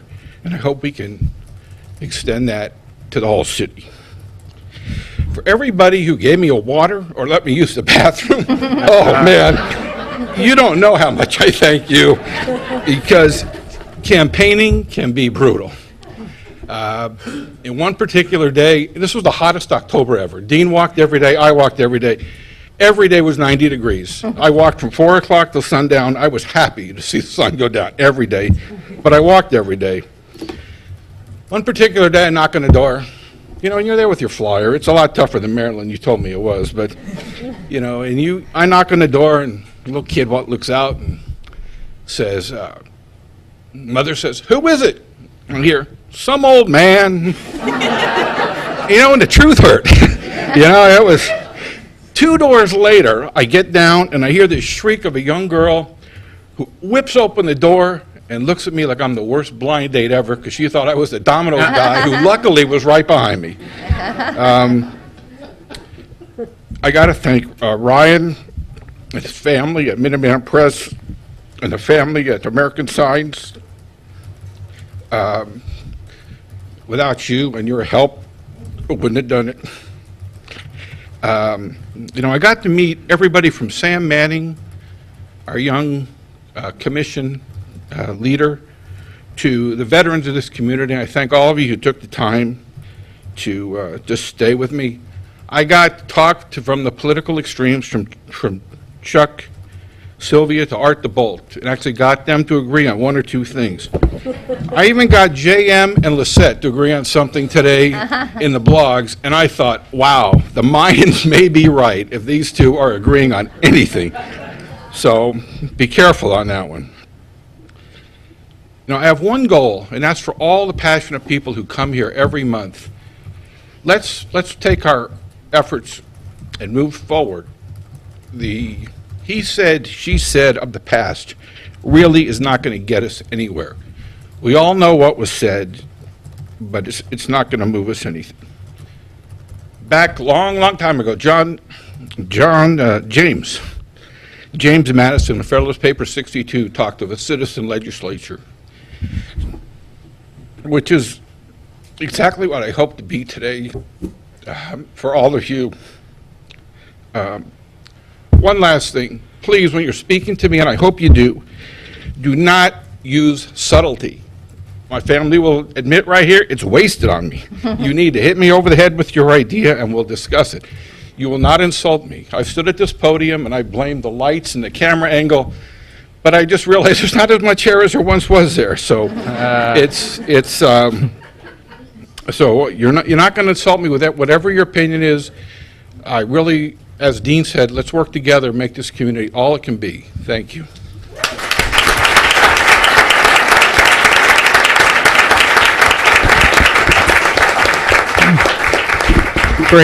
Great speeches. What we're going to do is we're going to break for about 5 minutes for the reception to give everybody an opportunity to say their thank yous and goodbyes, and then I'll call the council back in session. We'll get ready for the reorganization. It's about 8:20 right now, so we'll be back here about 8:25. Thank you.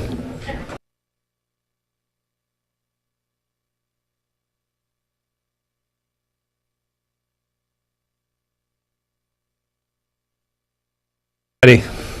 We're going to go ahead and call the meeting back to session.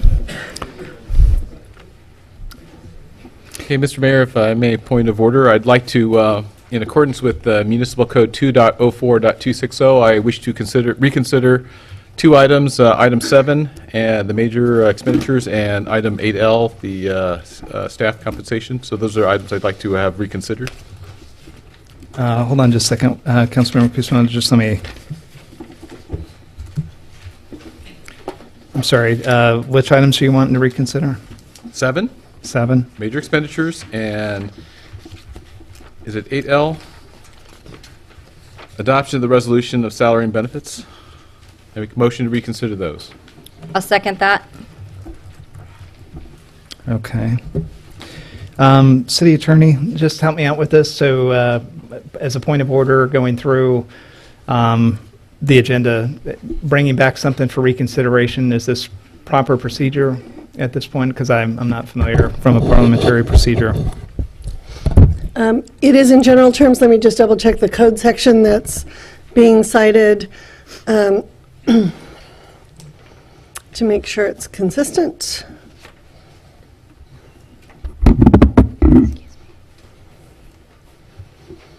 Yes, at the same meeting, by anyone who voted in favor of the item, they may move for reconsideration. Okay. Okay, so we've got a motion and a second for reconsideration of item 7, which is the Register of Major Expenditures, and item 8L, which is the adoption of the resolution establishing salaries, benefits, approval of contract terms, and amendment of position descriptions for non-represented employees. Let's go ahead and open it up for discussion. Anybody have any comments, questions? Well, I will go by the first thing I said about the $402.50. That, again, self-directed work by the city attorney. I don't believe the city ought to be paying for that. And I will ask that I will make the motion to approve the major expenditures minus that amount. And I'll second that. Okay. All in favor, say aye. Wait, just Oh, hold on. procedurally, you vote on the motion to reconsider. If reconsideration is granted, then you vote on the motion. So there are two motions. Do we The vote first for one's motion reconsideration on Yes. each item individually? Thank you. That's up to the maker of the motion. I think it probably procedurally be a little clearer if you did each item Sure. one at a okay. time, but I move that we reconsider item 7 in accordance with City Code 2.04.260. And I second. Okay. All in favor of reconsideration, say aye. Aye. Oppose? No. Okay, go ahead. So now that you have that, item 7, Warren, why don't you go ahead and start with your So my comment there? motion will be that we approve the major expenditures with payment to Colantano and Levin to be deducted that $402.50 that were self-directed work. That's my motion. And I'll second that. Okay. So we had this discussion before. So I think at this point, I think we've established that the city manager and the city attorney worked together and came up with an item. And I won't be supporting that motion because I think that it's important for the city to pay the bills. And when we make commitments, I think it's important also to not, what feels like a little bit of a personal issue of taking this up with the city attorney. So again, I'll be voting no. Anybody else have any other comments? I do. I think that the reason that this was brought forward at a council meeting is because this is the proper place for it. It's supposed to be transparent and done in front of the community, and this is the proper procedure. I do remember very specifically Sandy saying, city attorney, saying that she was the one who originated this idea and then approached Angie. This is something that directly affects the council members, and I'll just give you a little background on it. We were having a meeting, and Councilmember Kuzumoto requested that the ordinance be read in full because it was something that he thought that the community have access to in the future. Sometimes these minutes, as I've said before, don't clearly depict what's going on here, and whether or not that was his purpose, I could see where that would make sense. That's only happened one time in the 6 years that I've been on the council. I don't think it's excessive, but I do think it's improper for the city attorney to take it upon herself to generate a new ordinance that changes that to where the majority would have to vote to do that. We on the council already have enough difficulty trying to work with each other on items of difficulty that we don't simply agree on because of different views for the community.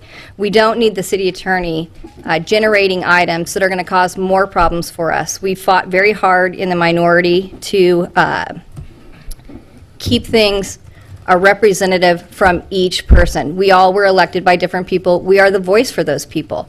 And if they come to us and say that they want us to bring something up at a council meeting, it's very important. We fought when we asked to make sure that at least 2 council members could call for a special meeting, because we've gone to 1 meeting a month now. And that was recognized by Mr. Stevens as being a fair thing. It shouldn't have to go to the majority. We also, in another event, I'm sorry, it slipped my mind, I don't have it in my notes.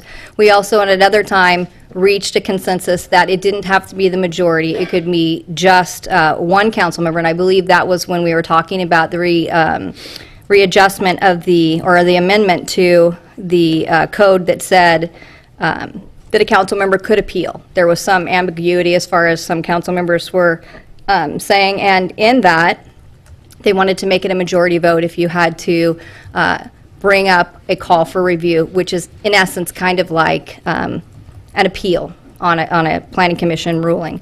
So in those 2 instances, they realized that it shouldn't be a majority. Each one of us on the council should have a voice. So I don't think that it's strange that this is being brought up, because we don't need people from the outside causing more issues for us to fight over up here. This really simply was not necessary, nor was it led by the council, and I don't think it's appropriate for us to be paying this. Okay, great. Any other comments? I have a question. Sure. For the city manager, on the budget, the amount that's budgeted for legal services for the city attorney through the current budget report that you have, which I haven't seen, are we within budget, or are we over budget, under budget? I believe we are definitely in budget. Half of the year is gone by. Last time I looked, which I can't give you an exact date, but we're definitely within budget. Okay. Second question, Warren, if you could help me out. You said $402.50. I don't see that. I'm looking on page 1 of the major warrants, and there's a $410 charge. Is that what you're talking about? Do I have the floor? I have the floor? Well, this is the major expenditures, correct? So if I have the floor, what I had requested, and perhaps it didn't go to all the council members, certainly wouldn't have gone to you, Councilmember Gross and Councilmember Murphy, but I'd asked for a breakdown of the hours expended on that ordinance that came up here and failed. And this is the breakdown I received from City Attorney's office, and it came out to, at the bottom line, $402.50. So this is something that was provided to me, and I didn't know it was not shared with the entire council, but certainly going forward, these are the things I would expect to be shared with the entire council, but that's where the number comes from. There's no one specific line item in the major expenditures. Councilmember Gross, do you have any other questions? Just for clarification, are you suggesting then that the $11,353.63 should be deducted? The $402.50 should be deducted from that? Because I don't see it as a line item there.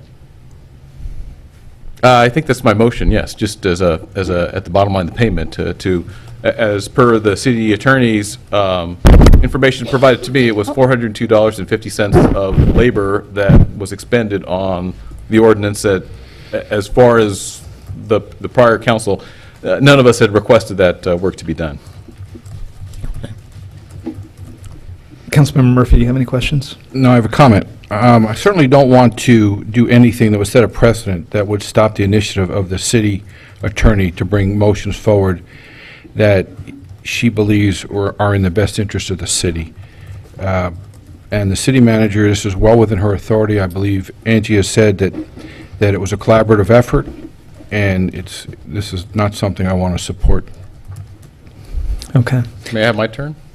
Oh, yeah. Okay, please. so after hearing all that, I do understand some of these perspectives, but let's make something clear. The city attorney reports to us, notwithstanding what the city manager might think or assert, and it's happened to me more than once where the city manager had said that she needed to be present in a meeting I was going to have with the city attorney because she pays the bill, and that is not so. The city attorney reports to us, and I think as such ought to take direction from us. So this part, while it may be not a whole lot of money, I think ask yourself, if you hire somebody to do a job, your mechanic, and they just decide on themselves to put new tires on your car, would you feel obligated to pay them?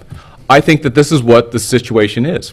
I don't feel we are obligated to pay something that we did not ask for or authorize, unless one of us did ask for that. And I have asked that a couple of times, and none of us have asked for this work to be done.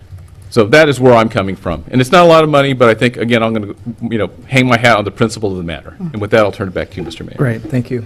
I guess kind of for me in closing, I like the example that Councilmember Kusamoto used as a mechanic, but you know what, I have a consulting company, it's one of my companies, and so we do consulting by the hour. And we have professional services agreements with agencies and companies when we do the work. And so legally, if you look at this just contractually, we have a professional services agreement with Colin 211 to be able to provide legal services. It's on a retainer. We are tapped in. There is a structure that is in place that allows this sort of interaction to be able to happen with the city manager and the city attorney. I get, one of my companies, we get paid by the hour, and I would hate to, it's not like we are changing out the carburetor and then going and charging somebody. Our contract says that we are to provide a legal service, and I think that that's the service provided. I think that there's two remedies for this, if I'm just looking at it contractually. If a city attorney gives some information to the city manager and they bring it forward to the city council, like I said, 90% of the staff items get brought to the council in that manner. Another contract employee, Dave Hunt over there with the glasses, the guy that gets everything done in the CIP business, paid by the hour. And if we didn't want to have him start to bring projects forward, and then if we didn't like some of the projects because maybe they weren't politically appropriate, and then we would start holding his pay because that he actually was assertive, and he may be way off, and I would disagree with him. But there's two remedies afforded under our contractual agreement. One, you vote no. It comes up to the city council and you say, no, I don't support it, and I'm voting no. And if you have enough influence on your council, it goes no universally, but the person still gets paid. And in that no, you also make a statement. Jerry's very good at this. Of, I'm voting no because of this. And our staff is very sharp, and so is our attorney, and they listen to why did that thing get voted down. I don't like superfluous. Bourne's point, I don't like, I think you got a little bit ahead of yourself, Sandy, and you put something on the agenda. I took a little bit of, I didn't like it. He said it much better than I am. But I think we have crossed the line when we start talking about pay. The second remedy you have, again, kind of going through that is the comment period, because legally, if you go back, let's just play the thing out before Chess moves into this. We say no. She's not going to make a scene about $400, but contractually, we're obligated to pay this bill. And there's nothing in the legal contract that would say you can hold up the warrant, and we can do that because we also have the contractual or legal authority as a city to say no, but this isn't something that I would want to exercise. So I'm only getting a little lengthy in my explanation because we brought this back for reconsideration. So thank you for your patience on the council. And with that, does anybody have any other comments? Yes, one more comment. Sure.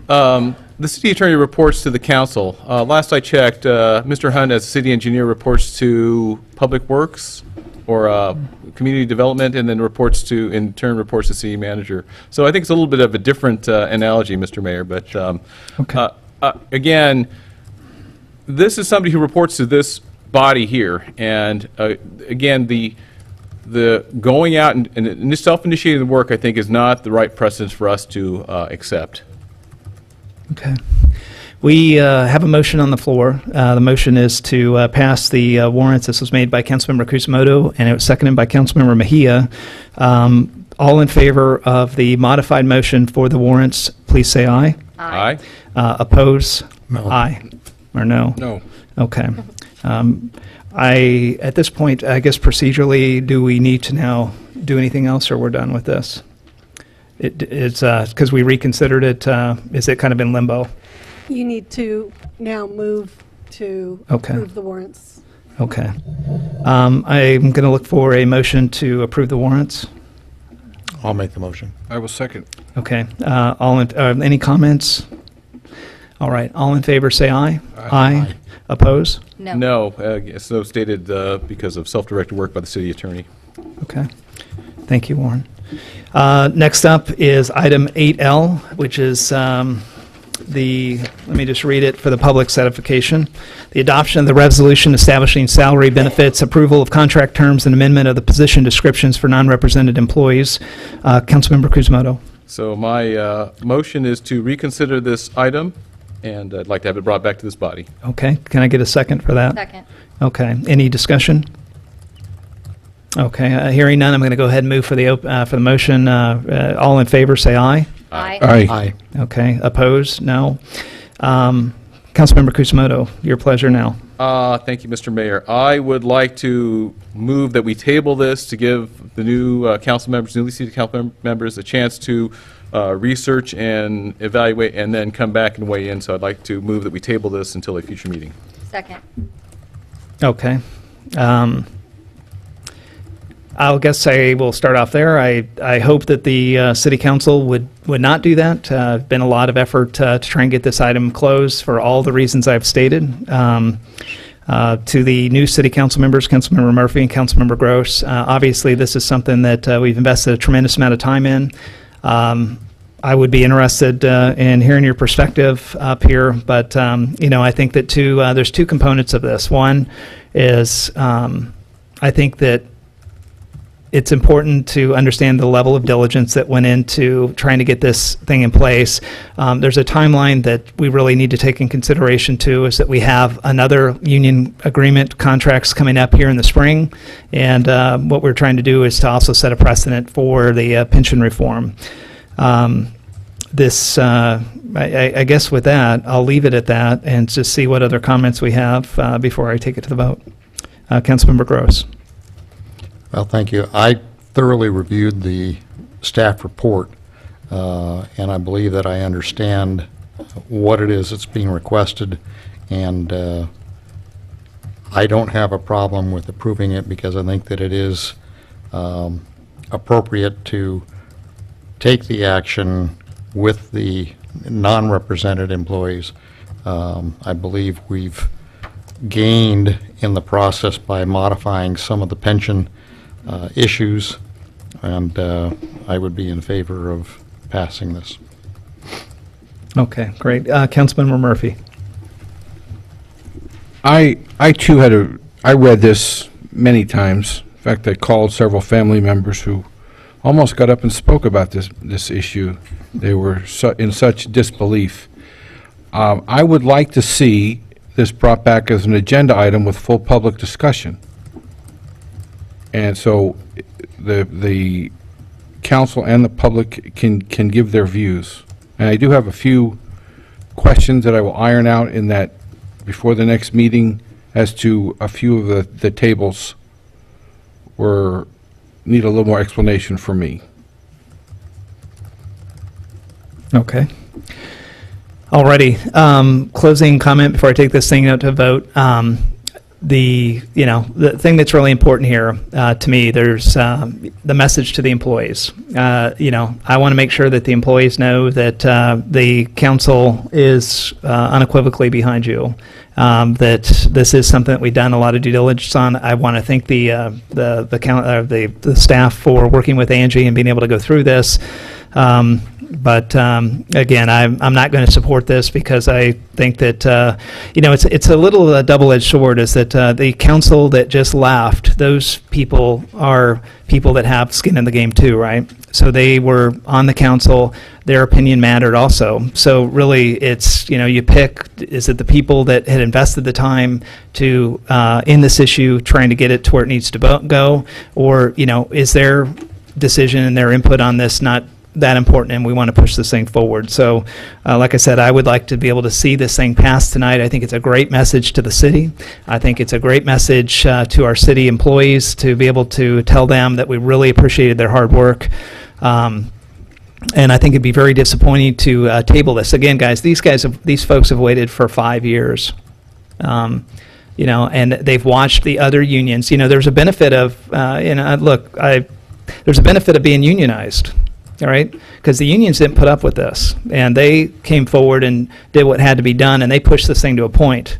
And, you know, it was easy to sit back, especially when you've got city managers that didn't want to take this thing on in the past because, you know, this is a tough one to take on, and why not, you know, that group was, you know, had the most at stake. You know, if you talk to any of these folks, you know, that they are part of our community. And I can't stress enough, I think that, you know, if you look through this and you think that there is something deeper in here that that you're not seeing, then I guess you're going to vote your conscience. But I would just plead for this council to not do this, to go forward. And with that, I think I know how this is going to go. So I'm going to go ahead and take it to a vote. All in favor?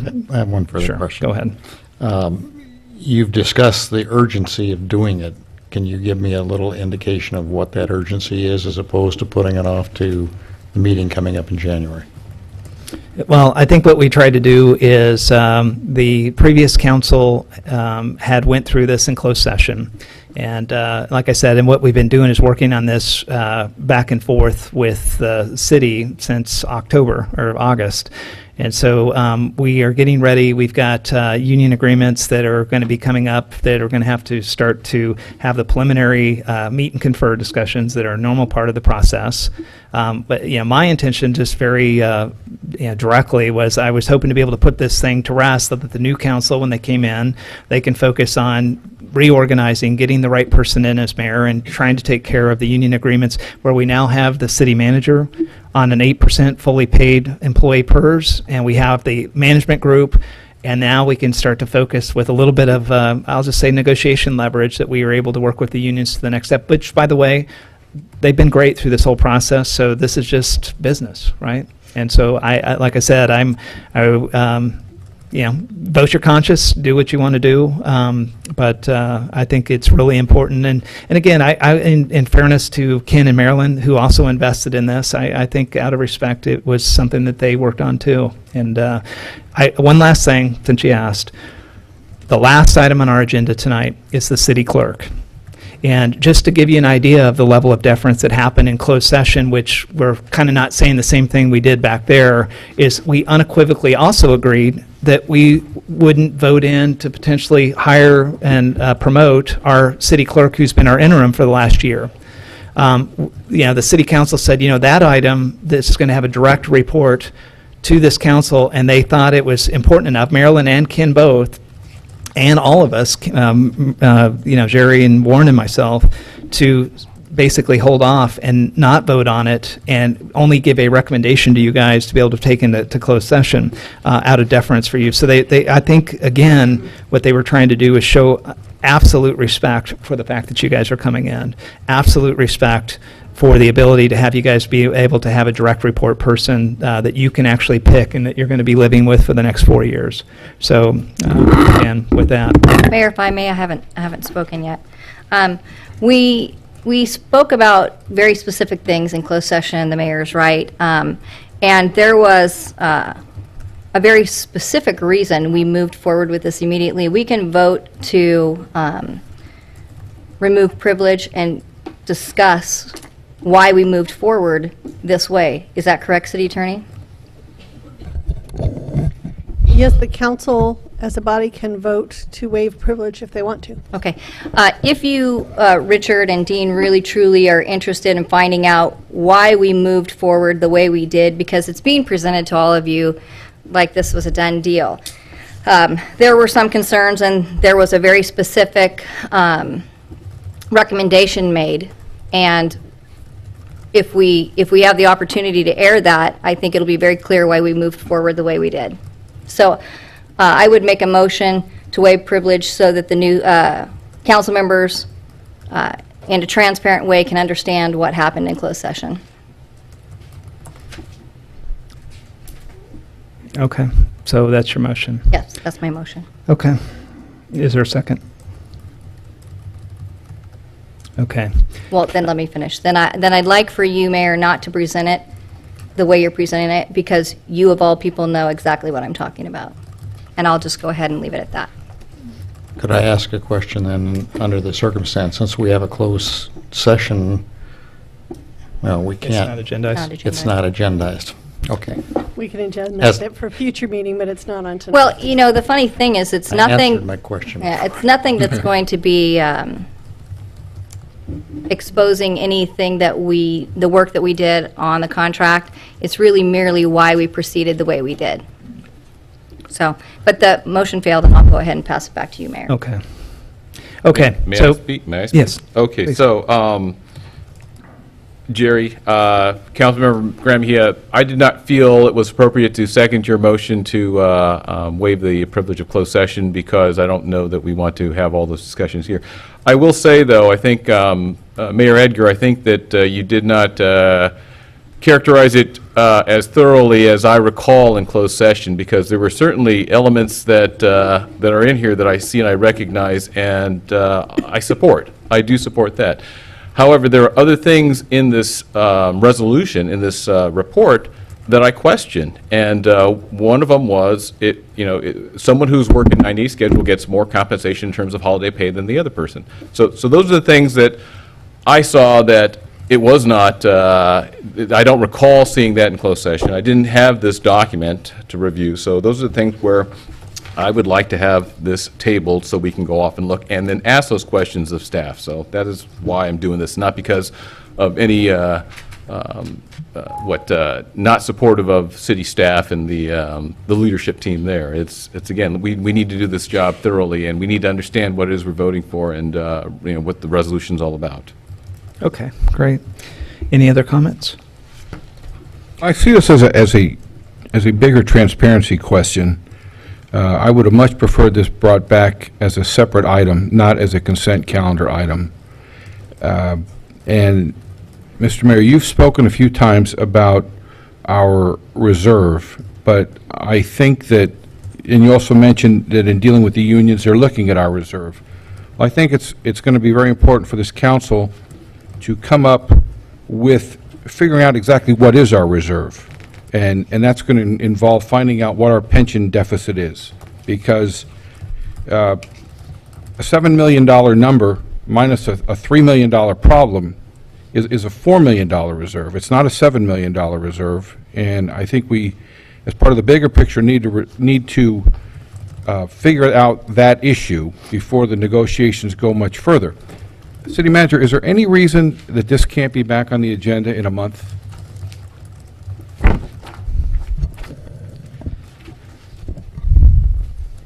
Overall, no, but specifically, I'm in negotiations with a new finance director, and I would really like to move forward with that hire.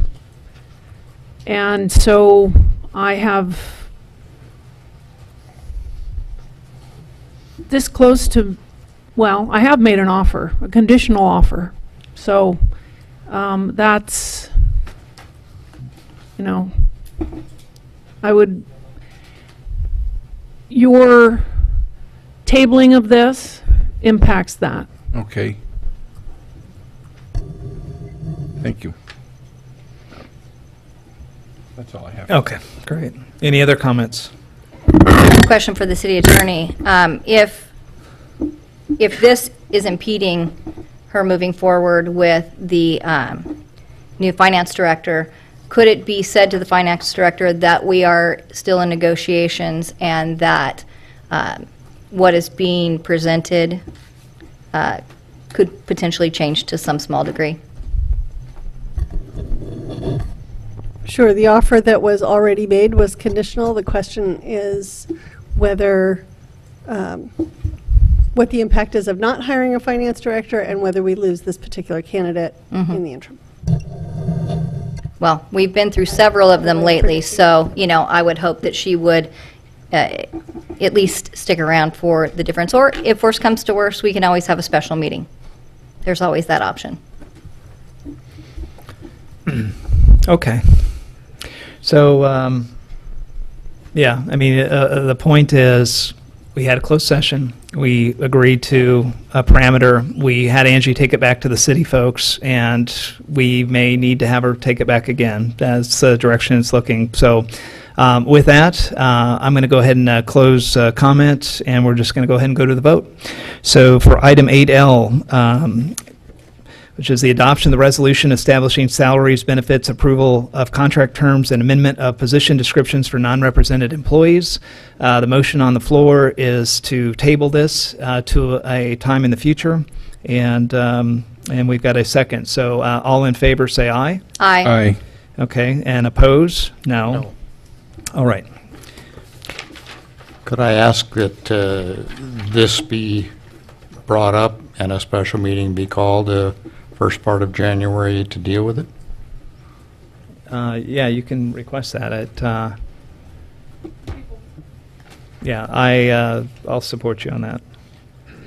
So we'll call a special meeting to be able to go through this. And city manager, I guess, obviously you'll go through and meet with council members and be able to take them through any detail between now and then. Great. Okay, let me get back to where we were at. Okay, we are now on the presentations. Let me find this. Yeah, to the City Council reorganization, item number 7 here. So with that, I'm going to turn it over to the City Clerk, Wendy. At this time, I'm going to open the floor for nominations for the office of mayor. After nominations, I'll close them, and a roll call vote will be taken in the order received. Are there any nominations for the office of mayor? City Clerk, I'd like to nominate Warren Kusumoto for mayor. Any further nominations? Okay, I will close the nominations for mayor. And we'll do a roll call vote for Warren Kusumoto for the office of mayor. Councilmember Edgar? Aye. Councilmember Graham Mejia? Aye. Councilmember Gross? Aye. Councilmember Kusumoto? Aye. Councilmember Murphy? Aye. Motion carried. Congratulations, Mayor Kusumoto. I'll now turn the meeting over to you for Thank you. Thank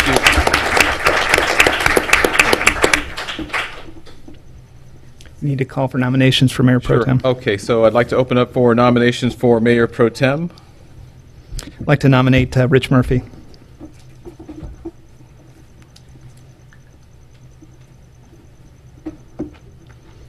Anybody else? Okay, so I'll close nominations, and City Clerk, if you would call for roll call vote, please. Councilmember Edgar? Yes. Councilmember Graham Mejia? Yes. Councilmember Kusumoto, I'm sorry, Mayor Kusumoto? Aye. Councilmember Murphy? Aye. Point of clarification, we had to take these individually, correct? Where if there was a second nomination, it was to be made before the vote, correct? Okay, thank you. I would just like to say that I was hoping to have the opportunity in my final year to serve as the mayor pro tem for this year, and then the mayor for the final year. I did not understand the direction from the agenda for tonight, so I would like to say that I do feel deeply saddened that in the entire time I've been on the council that I have not had the opportunity to serve. Mayor Edgar has served twice, and Mr. Gross has had the opportunity to serve. Richard's very new, and it's just an unfortunate situation. But I do congratulate you, Richard. Thank you. Go ahead. I'm sorry.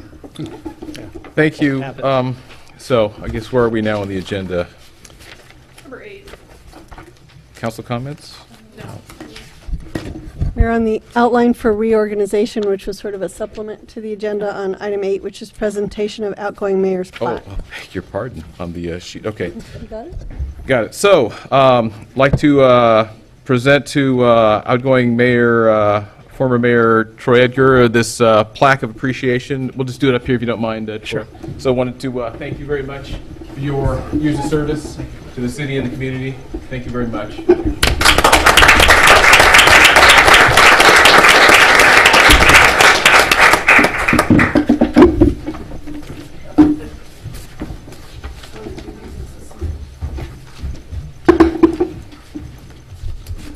So at this point, let's go back to the regular agenda. We're on 10C for council announcements. Is there any preference of order? I'll go first, Mayor, if you don't mind. Thank you.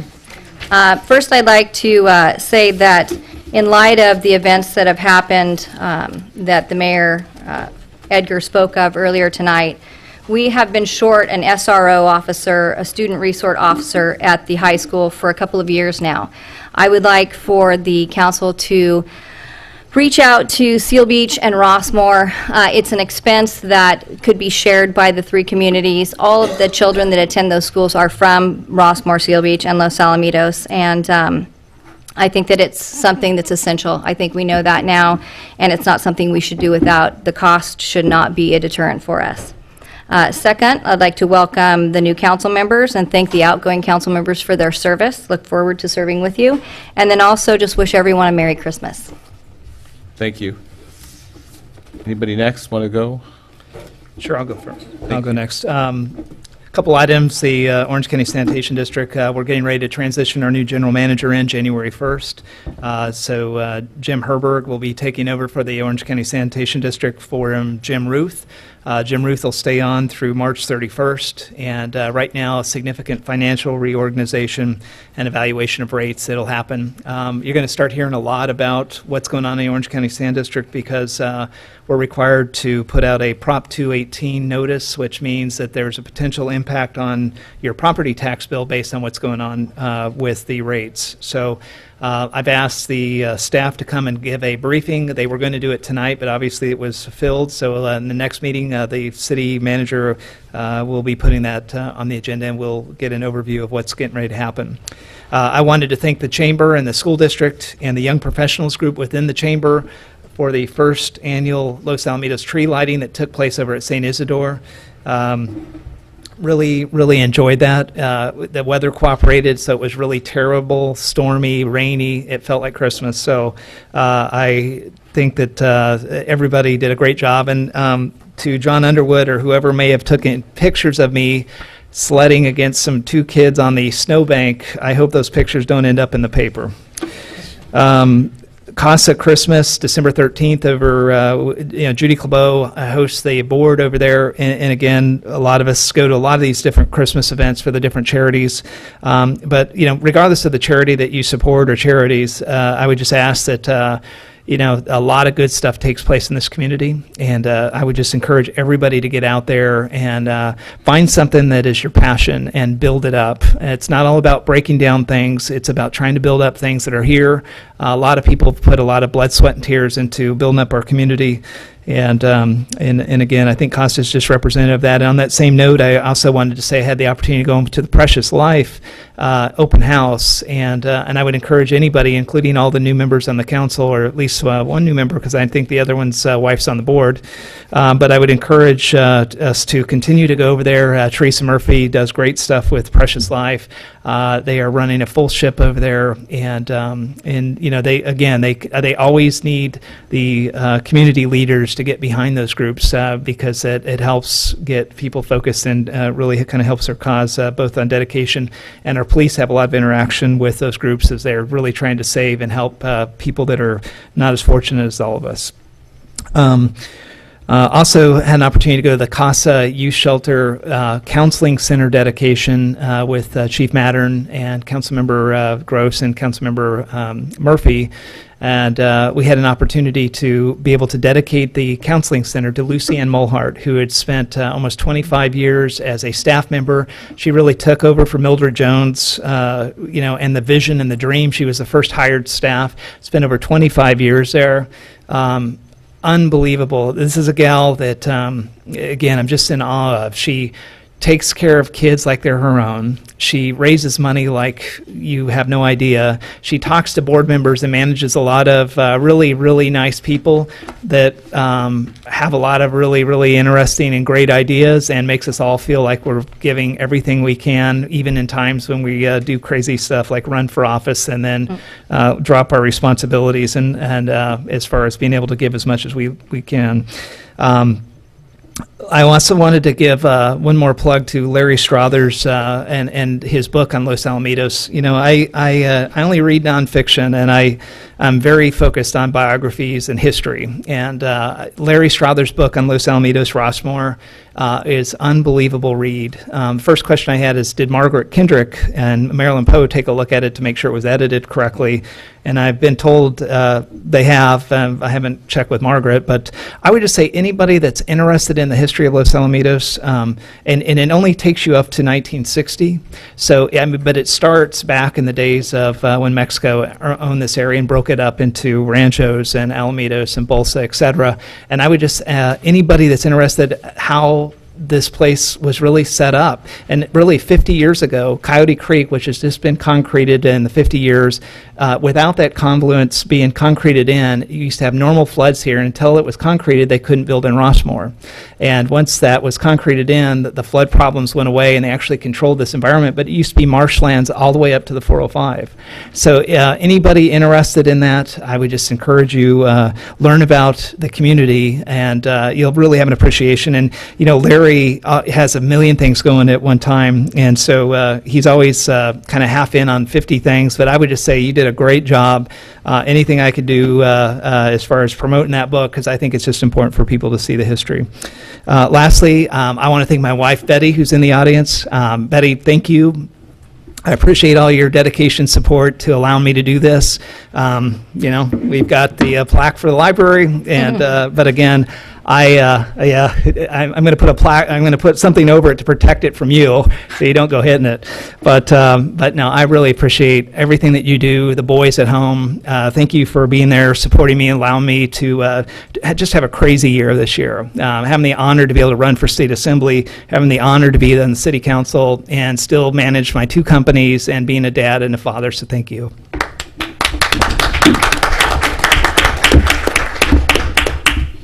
Thank you, Mr. Mayor. I mean, Mr. Aker. Councilmember Aker. No, Gotta get not used a to this. Mr. Gross, Councilmember Gross, do you have any comments? Want to congratulate you on your election. Thank you, and congratulations on being mayor. Happy to support you in any way I can. So. Thank you. I have one question that I'd like for the city manager to consider. I believe at the time, about 6 months ago, the decision was to move council meetings to once a month. That, as I recall, was to be a 6-month trial and brought back, and I believe the report showed there was about a $20,000 savings in staff time. I'd like to get some kind of a report back in terms of if this project, if I'm not correct, then disregard what I'm saying, but if I am correct, just find out how this project has worked in terms of staff, if there has been a savings, because we didn't replace anybody, we just focused on other work, so there would have been an increase. Basic, are we going to continue on with a once-a-month meeting, or are we going to go back to considering potentially the 2 meetings a month in light of where we are? So if I could get some type of report back, I would appreciate that. Secondly, I want to once again say that I really appreciate the support of the community, the businesses in the community, and the residents and the citizens for taking the chance and taking the opportunity on putting me back on council. I will do everything in my power to live up to your expectations and your honor in putting me here. And I also want to wish everyone a Merry Christmas and a Happy New Year, and extend my thoughts for the people in Newtown, Connecticut, for what they've been going through. Thank you. Thank you, Councilmember Gross. Councilmember Murphy. Yes, I also was able to go to the Casa Youth dedication, and my first time there, amazing place. You could just feel the love and the care for this. If any of you, especially in this holiday time, have time to donate either your time or money, look into this. It's just a fabulous place. I also managed to go to Larry's book signing, and it is a tremendous book. I read about half of it. The only part of the history that I knew was how Catella was named, so now everybody will know that. would like to wish everyone a Merry Christmas, for those who do celebrate, and for those who don't, Happy Holidays. To City Manager, we've spoken. I'd like to try to find a way to get the agenda out earlier. If possible, I'd like to see if a pro forma agenda could go out to the council members without violating the Brown Act, to see if, so it's not final when it arrives, where people could make a comment about something they feel should be in there.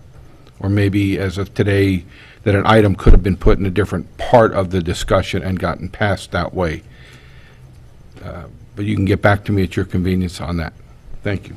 Thank you. And so with mine, I'll just go ahead and, I'd like to suggest that we'll close in honor of the 26 victims and just have their names incorporated in our meeting minutes and closing after we come out of closed session, so we adjourn our meeting. I do want to thank my colleagues for electing me. It's sort of one of those things I really didn't expect 2 years ago that I'd be here in this position, but I'll do my best to lead the council and help the city move forward. And I do want to mention for the public, as former Mayor Edgar said, we went to the Orange County Business Council event, and it was pretty impressive. There were many cities and municipalities there, agencies there, and for us to be recognized for this award, I think is just a tremendous thing. And I've got something in mind that may be similar for this year. I want to work with city manager and community development to look at an idea to help our residents and businesses with some kind of incentive to help stimulate economic growth and do good things for them. So that's something I would hope to do for this year. And then I think that I recall a couple of years ago we had voted to do an audit of one of our franchisees, and what I'd like to do is maybe one step further on that, and I'd like to propose to us to, well, if we can have on the agenda, let's look at a forensic audit of the city top to bottom. Let's see where our money's going and see where we might be able to gain some efficiencies. So those would be some of the things I'd like to deal with in the coming year. And with that, we will close in honor of the victims of the shooting in Connecticut, and we're going to go into closed session to talk about 3 items. And with that, thank you very much. Merry Christmas, Happy Holidays to all of you.